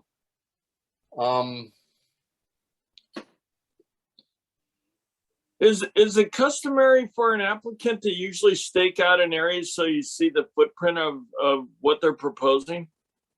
It has been in the past, along with the story poles that you mentioned. We haven't heard about those in many, many years, but we have asked for people to do that so we get a better feeling for how the structure will potentially look on the land. Many times we've at least seen the corners of the structure of the proposed home at least shown in the ground. Short stakes that shows the corners and how it's going to sit roughly. So that's more common than the actual story poles. That's sometimes, I remember the last time we saw story poles might have been on the I don't remember now for sure, but the house that's down at the river mouth. I believe that was something that we saw story poles on, but where it was really obvious for people on the beach and all that kind of thing. And that was, I believe, Michael Wyke designed that too. And they went to great lengths to show the public what that was going to look like on a very obvious oceanfront, riverfront parcel. This one, I think it could be well screened from the highway, and yet people could still have nice ocean views as they're passing by leaving the bishop pine forest that's healthy intact as much as possible along that stretch of Highway 1 there, between the driveway, the actual driveway, and the southern end of the parcel where the other water course goes. So back to the utilities. You see there's a little area there where it shows where the propane tank will be, where the trash will be, and there's a little photo there of a vehicle. There's a line, a straight line coming in from the highway that shows the utility line. So I'm gathering that that's probably PG&E and maybe telephone. But be curious to know from which telephone or from which PG&E pole they're pulling power from, because either pole that we noticed along the Highway 1 corridor, they're going to have to come along the west side of Highway 1 and do a lot of trenching, and possibly doing trenching through one of those water courses that's on the south end or on the north end. Personally, I think pulling electricity from the transformer from the pole that's on the north end is going to be the easier one, but that's, if I remember correctly, the bigger water course. So I don't know, we don't have enough information to see how that's all being proposed. Well, Robert, I did notice the large number of solar panels on this house, and I'm guessing that it's going to be off the grid. Well, I'm wondering that too. That would be something we would be asking the applicant. I don't think it's going to be all completely off grid, because it does show that utility line coming in. Now, what does that utility line mean? Just phone? Could be Wi-Fi. Or we don't know. Yeah. Could be So broadband. there's some parts of this that's a little bit incomplete, I feel. Now, just the fact that there are solar panels doesn't mean it's going to be off grid. Right. No, but it should be in the application. Whether it is off grid or not. No, that I there's agree, solar that should be in panels. the application. Yeah. Yeah. You know, I'm wondering, well, first of all, I have a question as to whether this is going to be. Excuse me, Don, I can answer that last question. It's on page 7 of the application. It says electricity will be provided by a utility company and that service exists to the parcel.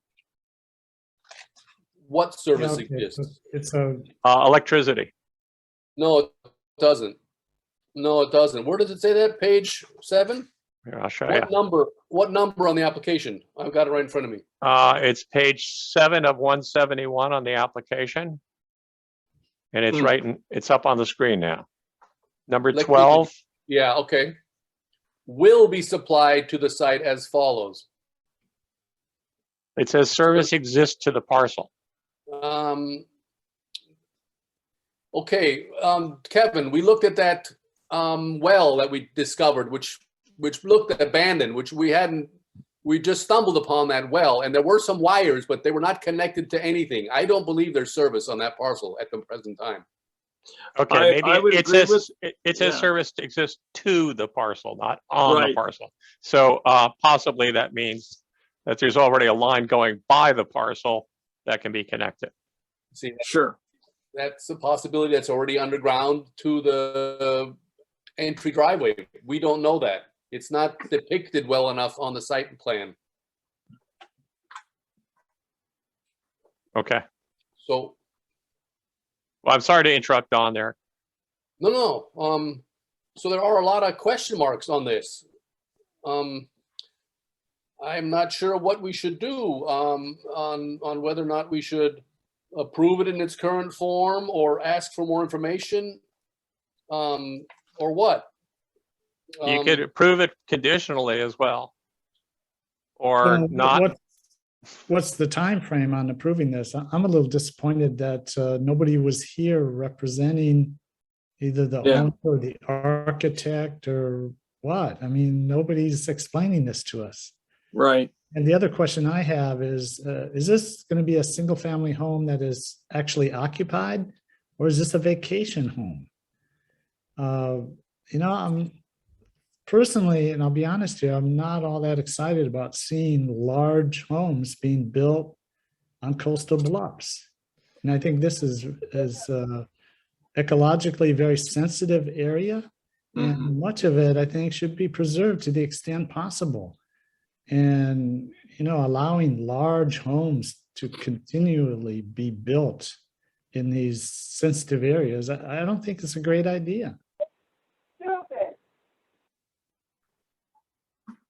Alyssa, did you have something to say? No. If Yeah, I, I see it. It's ecologically indefensible to be building such a huge house that close to the bluff. I mean, we don't need more McMansions. We're already in so much trouble, in ecological trouble. The human race is teetering on the brink of extinction. We don't need more McMansions, period. Especially someone who can't even bother to send a representative to talk about their own project. They must not be real invested or interested in it. If there is a right to build this property, build a house on that property, they may have that right. But I do agree with the concerns I'm hearing here. There are other parts of this proposal that talk about it being visible from Highway 1 and from the beach adjacent to the property. It's a large, the total with the ancillary building is well over 3,500 square feet. It seems completely inappropriate to me to build a house on the bluff like that at the expense of interfering with the ESHA area. If this is to be approved by this council, I would hope that there would be a list of conditions that Robert would prepare with Kevin and offer it to the council. I suggest we table this for a month and ask the applicant and his agent to come to next month's meeting and explain some of the details on this. It's kind of similar to Anderson, the telephone tower, to me in that respect. I'm very sensitive to projects that affect everybody else in our area. And we don't know much about what this is going to be used for. We don't know why it's so big. We don't know how visible it's going to be. I did see something that they're hoping for dark sky architecture on this, which is good. But I don't want to see a big beacon of light shining out from Iversen Point, which is one of our most pristine landmarks in our area. So that's my suggestion for this project. If you make that a motion, make that a motion, Tom, I'll second it. Now, hang on a second. I don't think we're ready for a motion yet. First of all, it's well back off of Iversen Point itself. And on the converse side of all that we're saying, and I'm in agreement with that too, but they do have a reasonable expectation to be able to develop this parcel. I mean, they recently paid, I think it was well over $600,000 for this property, and there's what they call, the expectation to be able to develop it from a real estate perspective. This big of a footprint, bordering so close to the minimal setback requirements, it's all a little bit too much. I agree, but couldn't we just?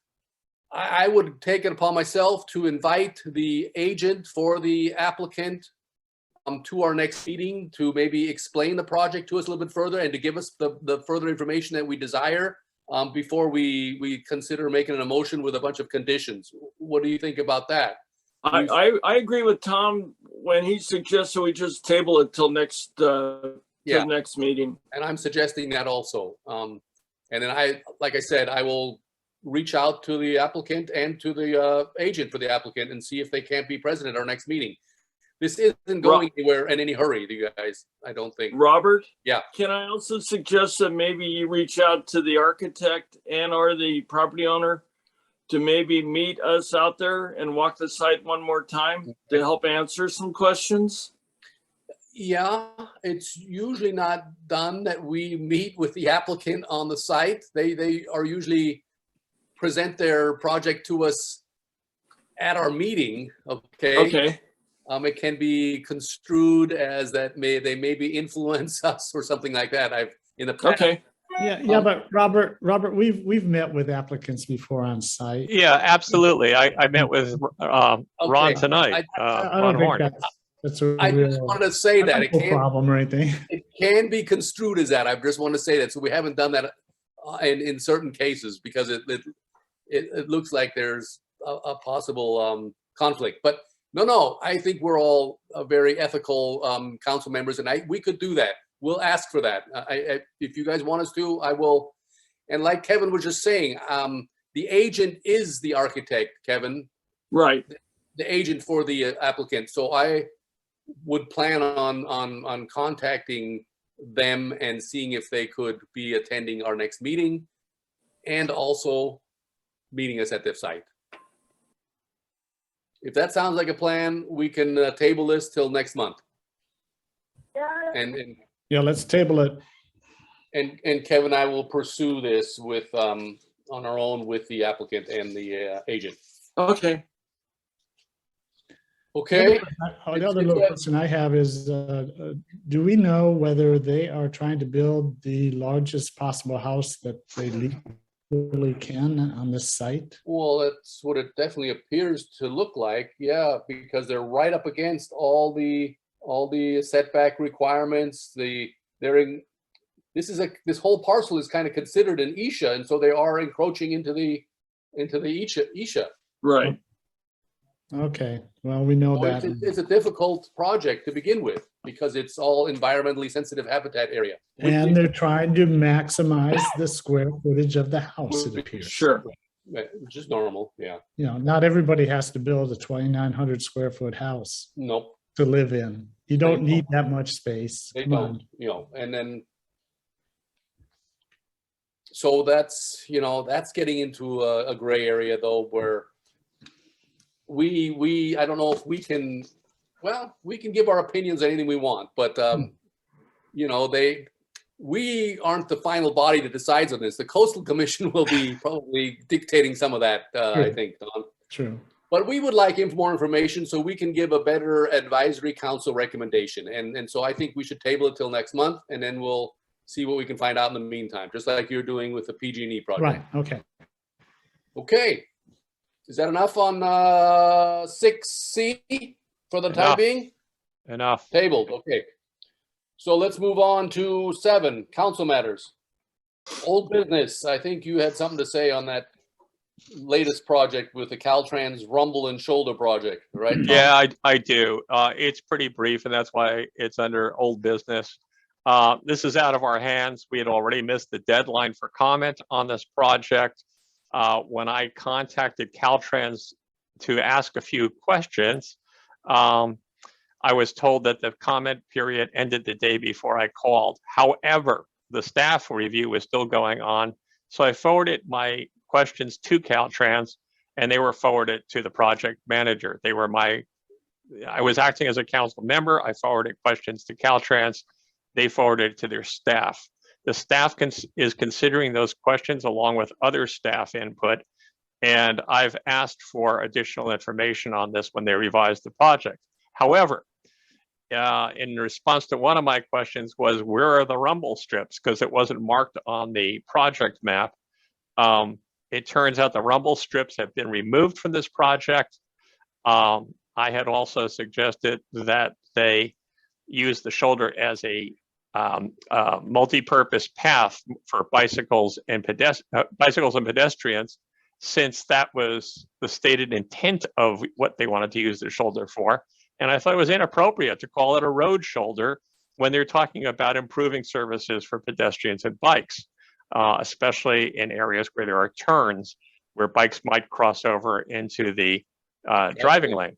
Yeah. So I sent those comments on. I haven't heard anything back, but I wanted to advise you that it's still called the Rumble and Shoulder Project, but there are no rumbles in it now. And hopefully we'll get the shoulder out of there as well and turn it into a multi-purpose use path, if that's truly the objective of this project.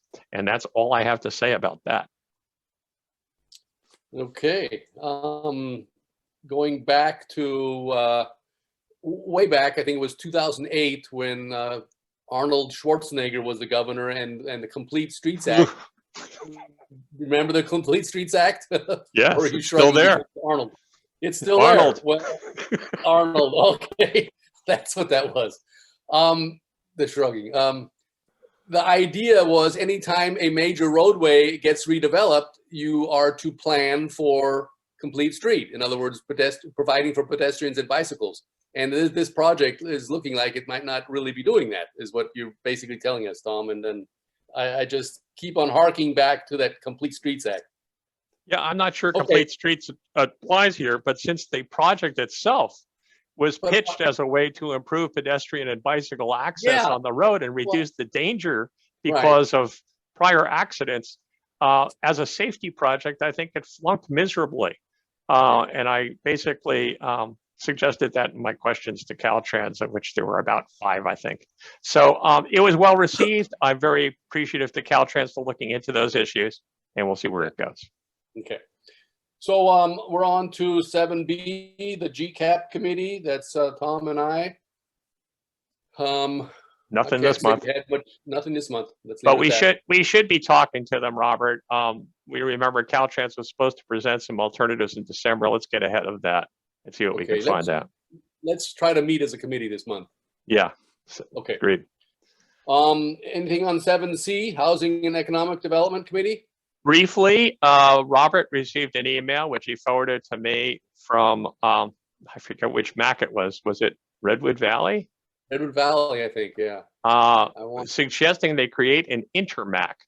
Now that the big MAC meetings, as you'll recall, were started by the economic development effort that has now been tabled for a while. So there's no more big MAC meetings. The MAC members who were participating in those, including myself, really like those things. Sometimes the county supervisor or two would show up. Sometimes the planning director was there. And otherwise, we just got to exchange a whole lot of good information about what to do about this or that on our MACs. It was really a great beneficial thing. And then they just stopped abruptly. So the Redwood Valley MAC suggested creating an interMAC. I discussed this with a couple of other people who were particularly active in big MACs. Redwood Valley was not. And there's talk about reviving the big MAC meetings and inviting Redwood Valley to include that in their planning. So hopefully they're talking about that at their MAC meeting, and we may get the big MAC meetings back on the board as just a MAC project countywide. So I just want to let you know I'm working on that. I think it is beneficial, and it would be open to anybody. I mean, I used to attend voluntarily. Anybody can come to these things, and having 2 MAC members there is great. Having 3 would be a quorum, so we can only have 2. Mm-hmm. And that's about all I have to say about that. Okay. 7D, electric vehicle charging station. Dawn, anything on that? I don't have anything new to report at this point. I'm going to, make an effort to meet with the community center in the near future and try to hammer out a proposal that they might, be amenable to in terms of getting EV charger located there. And otherwise, I've been spending the past month or two some time outside of the Gualala area, mostly in Sonoma County. As a matter of fact, that's where I am right now. I'm in Sebastopol for this meeting. But, it's not great here either. Santa Rosa, Sebastopol, there need to be more chargers, around here as well. And there's a heck of a lot more traffic around here. Mm-hmm. And yet the infrastructure isn't here either, So, things aren't happening anywhere as far as I can tell. I know these things take time. You can't just throw up a charger overnight because there's permits and electrical work and a lot of stuff that needs to be done. So, but, things, I just don't see things moving fast at all in this area. And it needs to, because we are pretty much going down in this direction now towards electrifying transportation. It's going to happen. And it's just a matter of time and whether or not, we have the infrastructure in place to that will be required is an open question at this point. Do you think, Don, if we weren't so stalled at the very top of government, that maybe this could get going a little bit quicker? Well, definitely, if the administration had been able to somehow pass some infrastructure bill with millions and millions of dollars, if not more than $1 billion for a charging infrastructure, then yeah, maybe we'd see some movement. But that's not happening yet. And who knows when it's going to happen and what it's going to be like when it does happen. Certain senators seem to have their own ideas. Yeah. And they're key senators because without their vote, nothing happens. I don't know. We're not in a great situation at the federal level, as I think we all realize. Right. Well, you know, my take on this is I really believe strongly in think globally, act locally. And all four of those words are important. And I appreciate the time and effort Don's put into this and approaching business owners and talking about this. You know, I think thinking globally, Don's identified those issues very well. Thinking locally, you have to think about the thousands of tourists who come through Gualala. I'm sure if there were a fast charger in Gualala now, it would be in near constant use. And that's only going to go up as more and more electric cars come. The Infrastructure Act and the Social Support Act that the president and the Democrats are trying to push through the Senate does include over $550 billion for energy, for clean energy projects, 550 billion. And the Infrastructure Act itself includes chargers. I've heard that there were 50,000 chargers that would be built as part of those acts. And we're supposed to see a vote on those in the House and Senate in the next week or so, hopefully before Thanksgiving. That doesn't mean the money will be here. I mean, it'll be years before we get that. But I think it is time now, and the act locally part, to, again, publicize this in the community. Who wants to host this chargers? You know, you're going to get customers if you put a charger in front of your shop. It works in other communities. It's important to have this here. It supports our industry. It needs to be open to the public. So I just encourage Don to keep very active in talking to people here in Gualala to get these things moving forward. And I know there's a lot of interest on the county level in supporting any local efforts as well, but the county can't do much on its own. It just doesn't have the resources, and those resources are going to go along the 101 corridor or up on the coast near Fort Bragg and Mendocino before they come to Gualala. So let's do what we can from here. If we believe this is needed, this is something that I think we need to get active in and get our community active in personally. And you know, words are cheap. Action is what counts here. Right. Well said, Tom. I agree. To the extent that we can act locally with most likely quite limited resources, we certainly should. And you know, convincing local business owners to set up, you know, charging stations in their parking lots. Great if we could do it. We haven't been able to do that here yet, even though, you know, hell, Point, which is a lot smaller town than us and has less traffic, substantially less traffic than us. I think I counted the chargers they have there. They're now, you know, right along Highway 1, there are 5. Now, granted, only one of them is public, one in the theater parking lot. But Wildflower Motel, they have 4 chargers in their parking lot now, which I think is great. I mean, that's the way it needs to be done. Yeah. And there is not one single charger in a local business here in Gualala. Not one. Have you approached the inn owners here in Gualala? No, I have not. Let's do that. I think it has been done. I think Jen did that, but we could try again. Let's find out. Yeah, let's find out. Let's talk to them. I can help you through the business and economic development or the Housing and Economic Development Yeah. Committee 'Cause in and fact, introduce you to a couple of people. Yeah, because a local business, for example, a local hotel, motel owner, it doesn't make any sense for them to install fast chargers, level 3. But level 2, that's what makes sense there. And those are not that expensive. They really aren't. I'd be surprised if David isn't already talking about this on his property. And we could talk to the owner of the Surf and Gualala Country Inn, see if they're up for it. And of course, Mr. Bauer and his BLP properties for the other inn in town.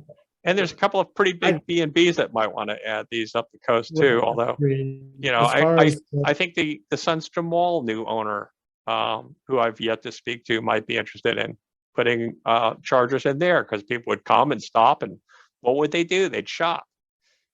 So I think it's a really good idea to publicize this a little bit more. Again, working with the ICO and all, and get some community input on this. If somebody can get me the names, phone numbers, or email addresses of these local business owners that it makes sense to contact these people. Get after me. I have some of them. I'll give you what I have, and you can dig up the others. Okay, as far as John Bauer goes, you know, he tried with the Cal EVIP program, you know, that was available last summer. He tried to get some of those funds. He didn't.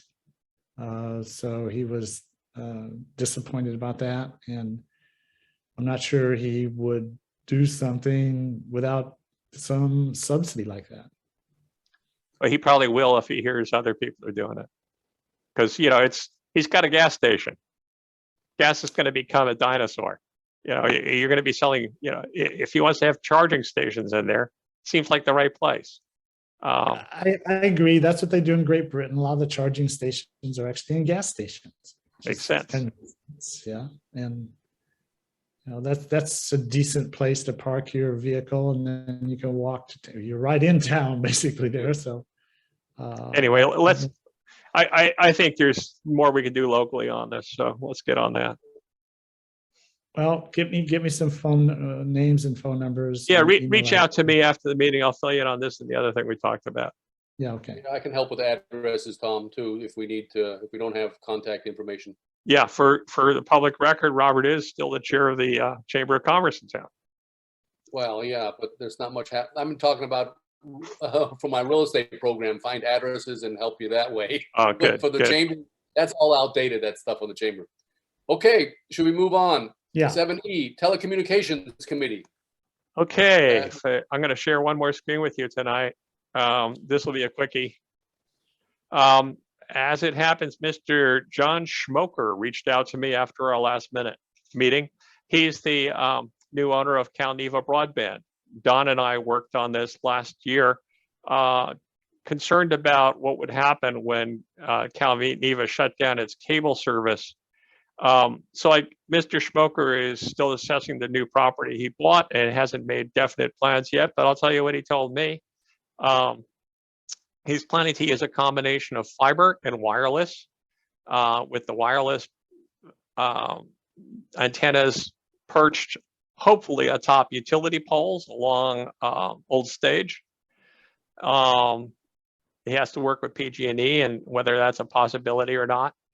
But the idea would be to pick up the fiber as it goes through Gualala and put that up to the wireless transmitters, which would then beam broadband signals to large areas around those towers. It would be like every third utility pole might have one, and they would be above the electrical wires that are on there now.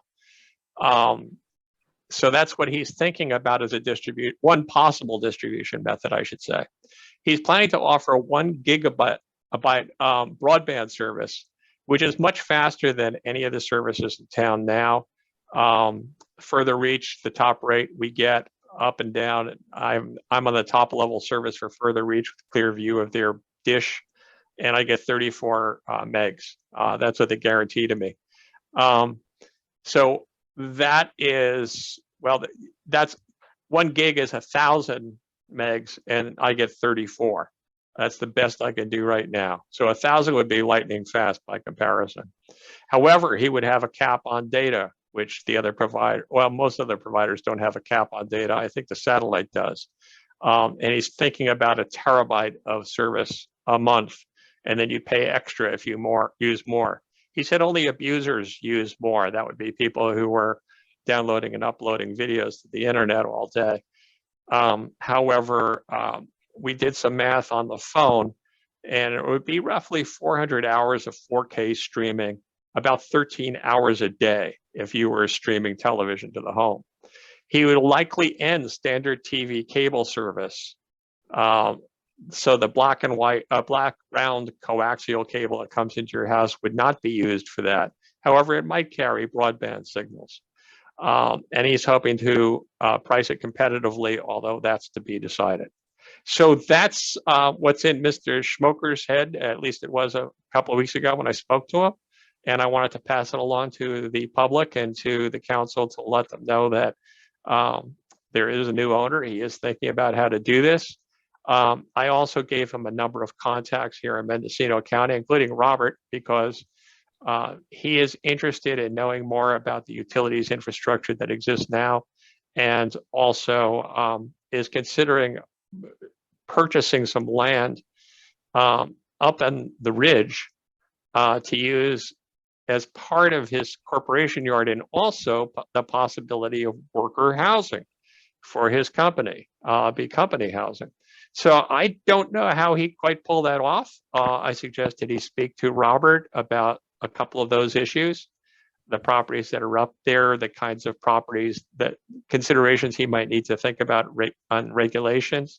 I gave him some contacts in the county planning department and the telecommunications team in the county, and I connected him with Ted Williams so that he has all those contacts and hopefully is working on this. And I did contact him, Tom, and he was, at that present time, he was in vacation. So okay. So I think he'll be reaching out to you when the time comes. But you know, it's nice to know what's going on in the background. We've been silent on this for a number of months, and I just want to pass along a glimmer of the future as it exists in the mind of the man who paid a lot of money for the company, or paid some money for the company. I don't know if it was a lot. Yeah. That's it. Okay.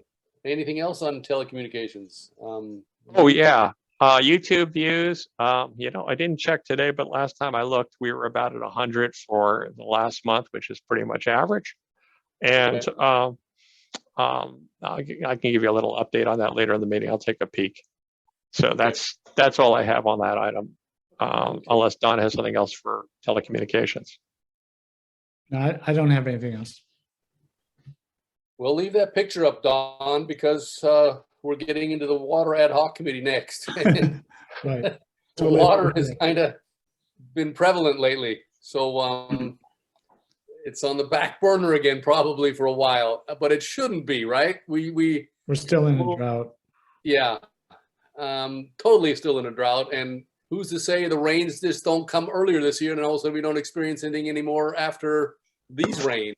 Nothing in December, January, February, and we're back into a major drought again. So, you know, we'll take up where we left off or where we didn't leave off, and we'll continue trying to assimilate information and whatnot.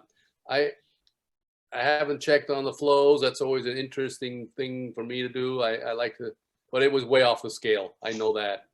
There was so much water, and that's the time when we need to capture it, you know? Yeah. That's what Sea Ranch does. Why can't we be doing that? It's been talked about for 25 plus years now, and little old Gualala needs a way to capture all this excessive water that's coming down when we have these wonderful storms. Exactly. That really is the only viable solution, is to capture water when we have it. One dramatic stat I can give you is prior to these rains in October, the flow of the main river, the Gualala River, was less than 1 cubic feet per second. Yeah. Less than 1. Yeah. During the height of this recent storm, the atmospheric river, the flow was over 24,000 CFS. Oh, I mean, just off the charts, seemingly, although it's probably been higher in the past. But, you know, that's how dramatic a change one storm can make. But then again, you look at the river now, it's way down again, you know, still flowing somewhat, but it doesn't take long for it to to move all that water out to the sea. yeah. Now, in terms of the water forum, I want to mention that I don't know if any of you are familiar with this, but there's a group, an organization called the Environmental Forum of Marin. And they do a lot of seminars, and they even teach master classes in various topics, environmental issues that are, you know, relevant primarily for Marin, but really are valid for anywhere in California. And they're having a water forum, but you have to pay for it. And they're going to have 3 experts who will be, you know, part of this forum. And that's happening next week. So I've signed up for it. And if anybody else is interested, I can certainly send you a link to also sign up for it. But, you know, here we have an organization that has a budget, they have money, they have people that run it, they know people, so they can get experts in. You know, that's the big difference between them being able to put on a water forum and us. So what is the fee for something like that?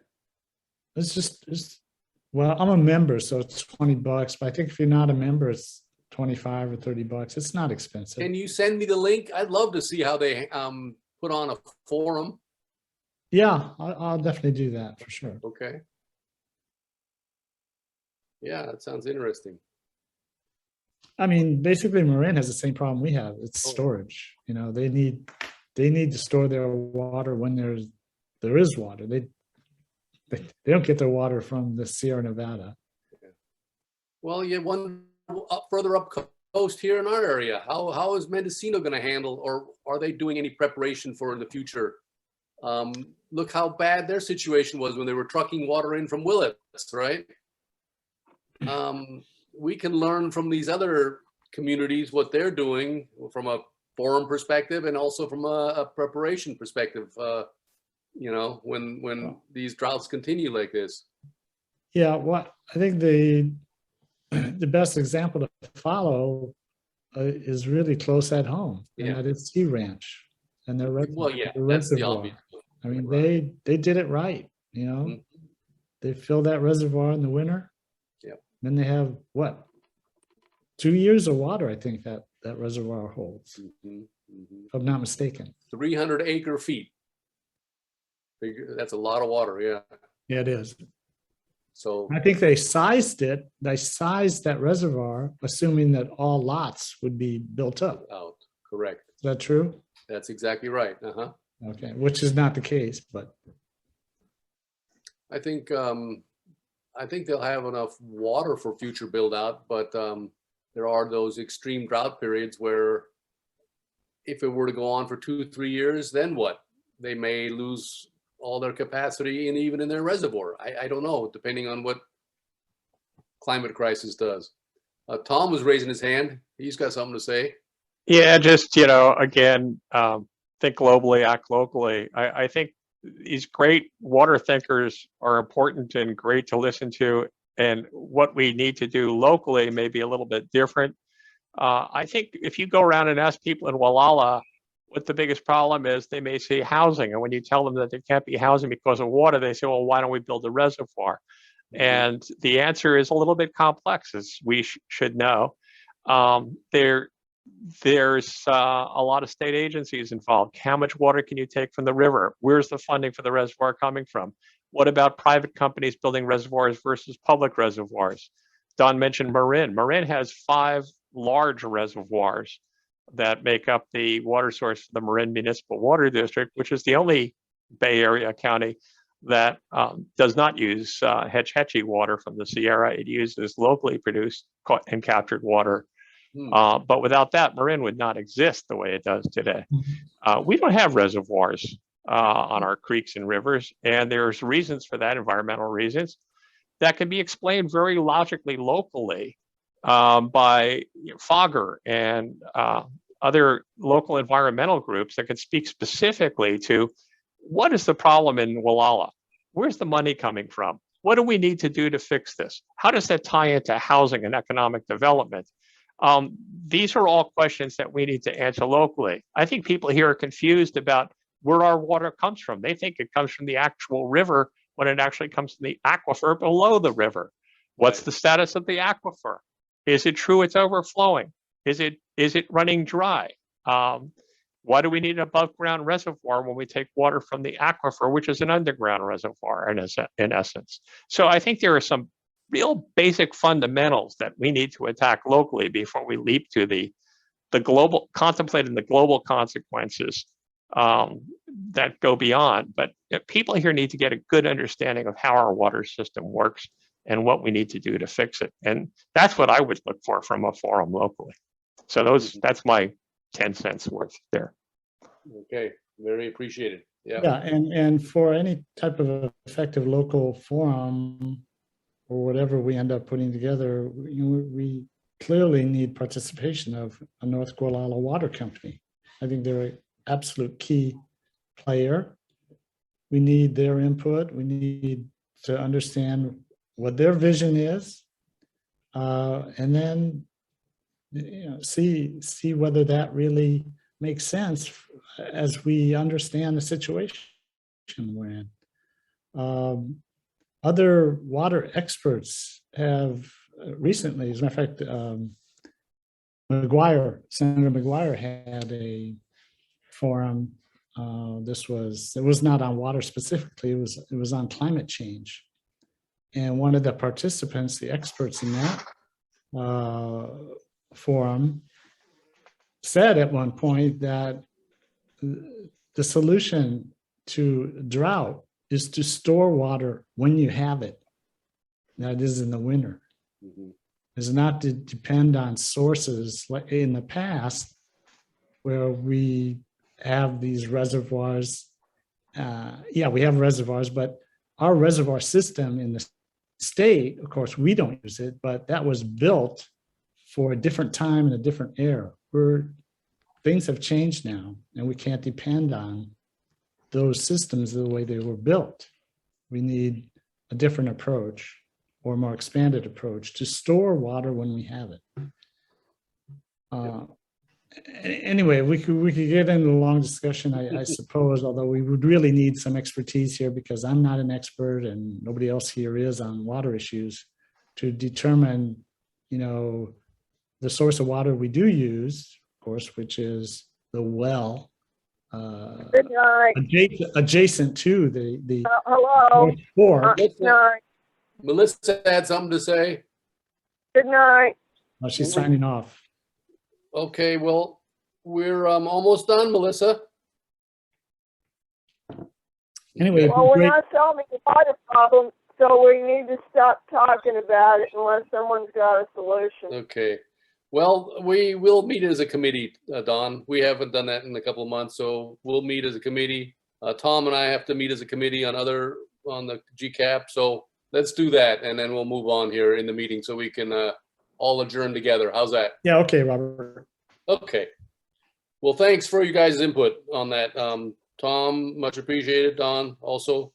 Okay, so number 8, permit review assignments. We know what we're doing there, right? We got the PG&E thing with Melissa and Don following up on all that, and then Kevin and I following up on our CDP, and There are no new assignments. no new assignments. Okay, good. we'll go to Mary. We haven't heard from Mary in a while. Administrative Secretary Mary Mobert report. I have your latest invoice. I will take care of that, Mary. Thank you very much. Yes, I worked about a little over 14 hours in October. Materials were $1.32 for copies because we didn't have any new CDPs, for a total of $212.32. Okay. Yes. I'll get that sent off and I will talk to the county Thank you. about our decision tonight. Okay.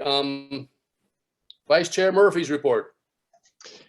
Yeah, I'm going to ad lib a little bit here, but I listening to the discussions tonight on the tower, on the water project, on other things going on around town. I'm kind of concerned that our public isn't contacting or isn't providing us and using us as a platform to speak out on the things they care about. We have a brilliant town plan, especially if you read the first 2 chapters of it. It will tell you the way we're moving as a community, or we should be moving as a community. And it answers a lot of questions that I hear asked a lot around our town. I hope everybody in town takes some time to go to our website, find the town plan. It's pretty easy. If you can't, contact me and I'll guide you to it. I'm easy to reach. I'm at gmac95445@gmail.com. Write to me, give me your phone number, I'll give you a call. And we'll talk about that kind of background that you need. I also wanted to add another welcome to Kevin. It's nice to have a fresh face and a fresh voice on the council. Kevin, I'm sure you come in with good ideas, and I think, you know, I'd encourage you to do something I did and reach out to different members of the council and talk to them about what's on your mind and ask any questions you have and help get settled in that way. It'd be interesting to talk to you about that. And, you know, beyond that, I just feel like we're spinning our wheels on some of the topics we're talking about recently, and we need to take more action, get more involved, and get more active on these applications that are coming through us. I'm sorry that I'm not blaming anybody here, not pointing any fingers, but spending 3 months on a decision about the tower and not making one, it's a little frustrating for those of us who participate and listen to those discussions. You know, the water committee, yeah, I know you guys have been busy, but it's time to get it together. It's time to do something locally. It's past time. So, and GMAC, the downtown plan, Robert, you and I have spent several months talking about, gee, we should get together and talk to Caltrans, and let's get that done. We need to do that before the next meeting. So act locally. That's what I'm saying. I agree with everything you say, Tom. It's like, you know, I love being a volunteer, and I just wish I could devote so much more time to all this. And we are the leaders in this community, and you know, I too welcome Kevin aboard. He's a brilliant mind, and I noticed that just when we were out on that CDP together, and before that. But yeah, I think these are just tough times for a lot of people. We're taking up a huge load for the community here by being the volunteer voices and eyes and ears of the community. And so I'd love to do more, and I will. And we can regroup now in this off season. Okay. We are a little bit more of a full council, thanks to Kevin joining up. And, you know, we'll try to keep our meetings short, and we'll be more effective that way. And hopefully we'll get some of our lesser fortunate attendants or community people attending more of our meetings, because I think a lot of people are hurting a little bit. And so there's maybe not as much interest other than just keeping going themselves right now. That's what I'm feeling out there, Tom. And so I think anything we can do to promote this town, to, like we've been doing for years, to get this streetscape going, to get it to be more of a interesting community. I mean, when I look at downtown, I walk it almost every day, and I look at the west side. I'm sorry to say, there's 2 big buildings that are just sitting there empty, nothing going on, blocking a huge view corridor. that's a little bit too direct maybe, but I'm just saying that there's nothing, it's stagnant. It feels like nothing's happening. So anyway, that's my 2 cents before I get too more involved here. What are we doing? Next is adjournment. Melissa, you want to make a motion? I'll make a motion that we all go home and go to sleep. Okay, that's her adjournment call. Anyone want to second that? No second on adjourning? I'll second that. I can't. All right, thanks, Kevin. Melissa, your vote. Aye. Okay, Kevin, Aye. Don, Aye. Tom, Aye. aye, and Robert, aye. Thanks, you guys, for all your input and hard work. We'll see you before next month, okay? Great. Sounds Aye. good. Thank you. Okay, Thank you guys. all. Good night, everybody. Bye-bye. Good night. 2.5 hours, not too Kevin, bad. call Okay. me.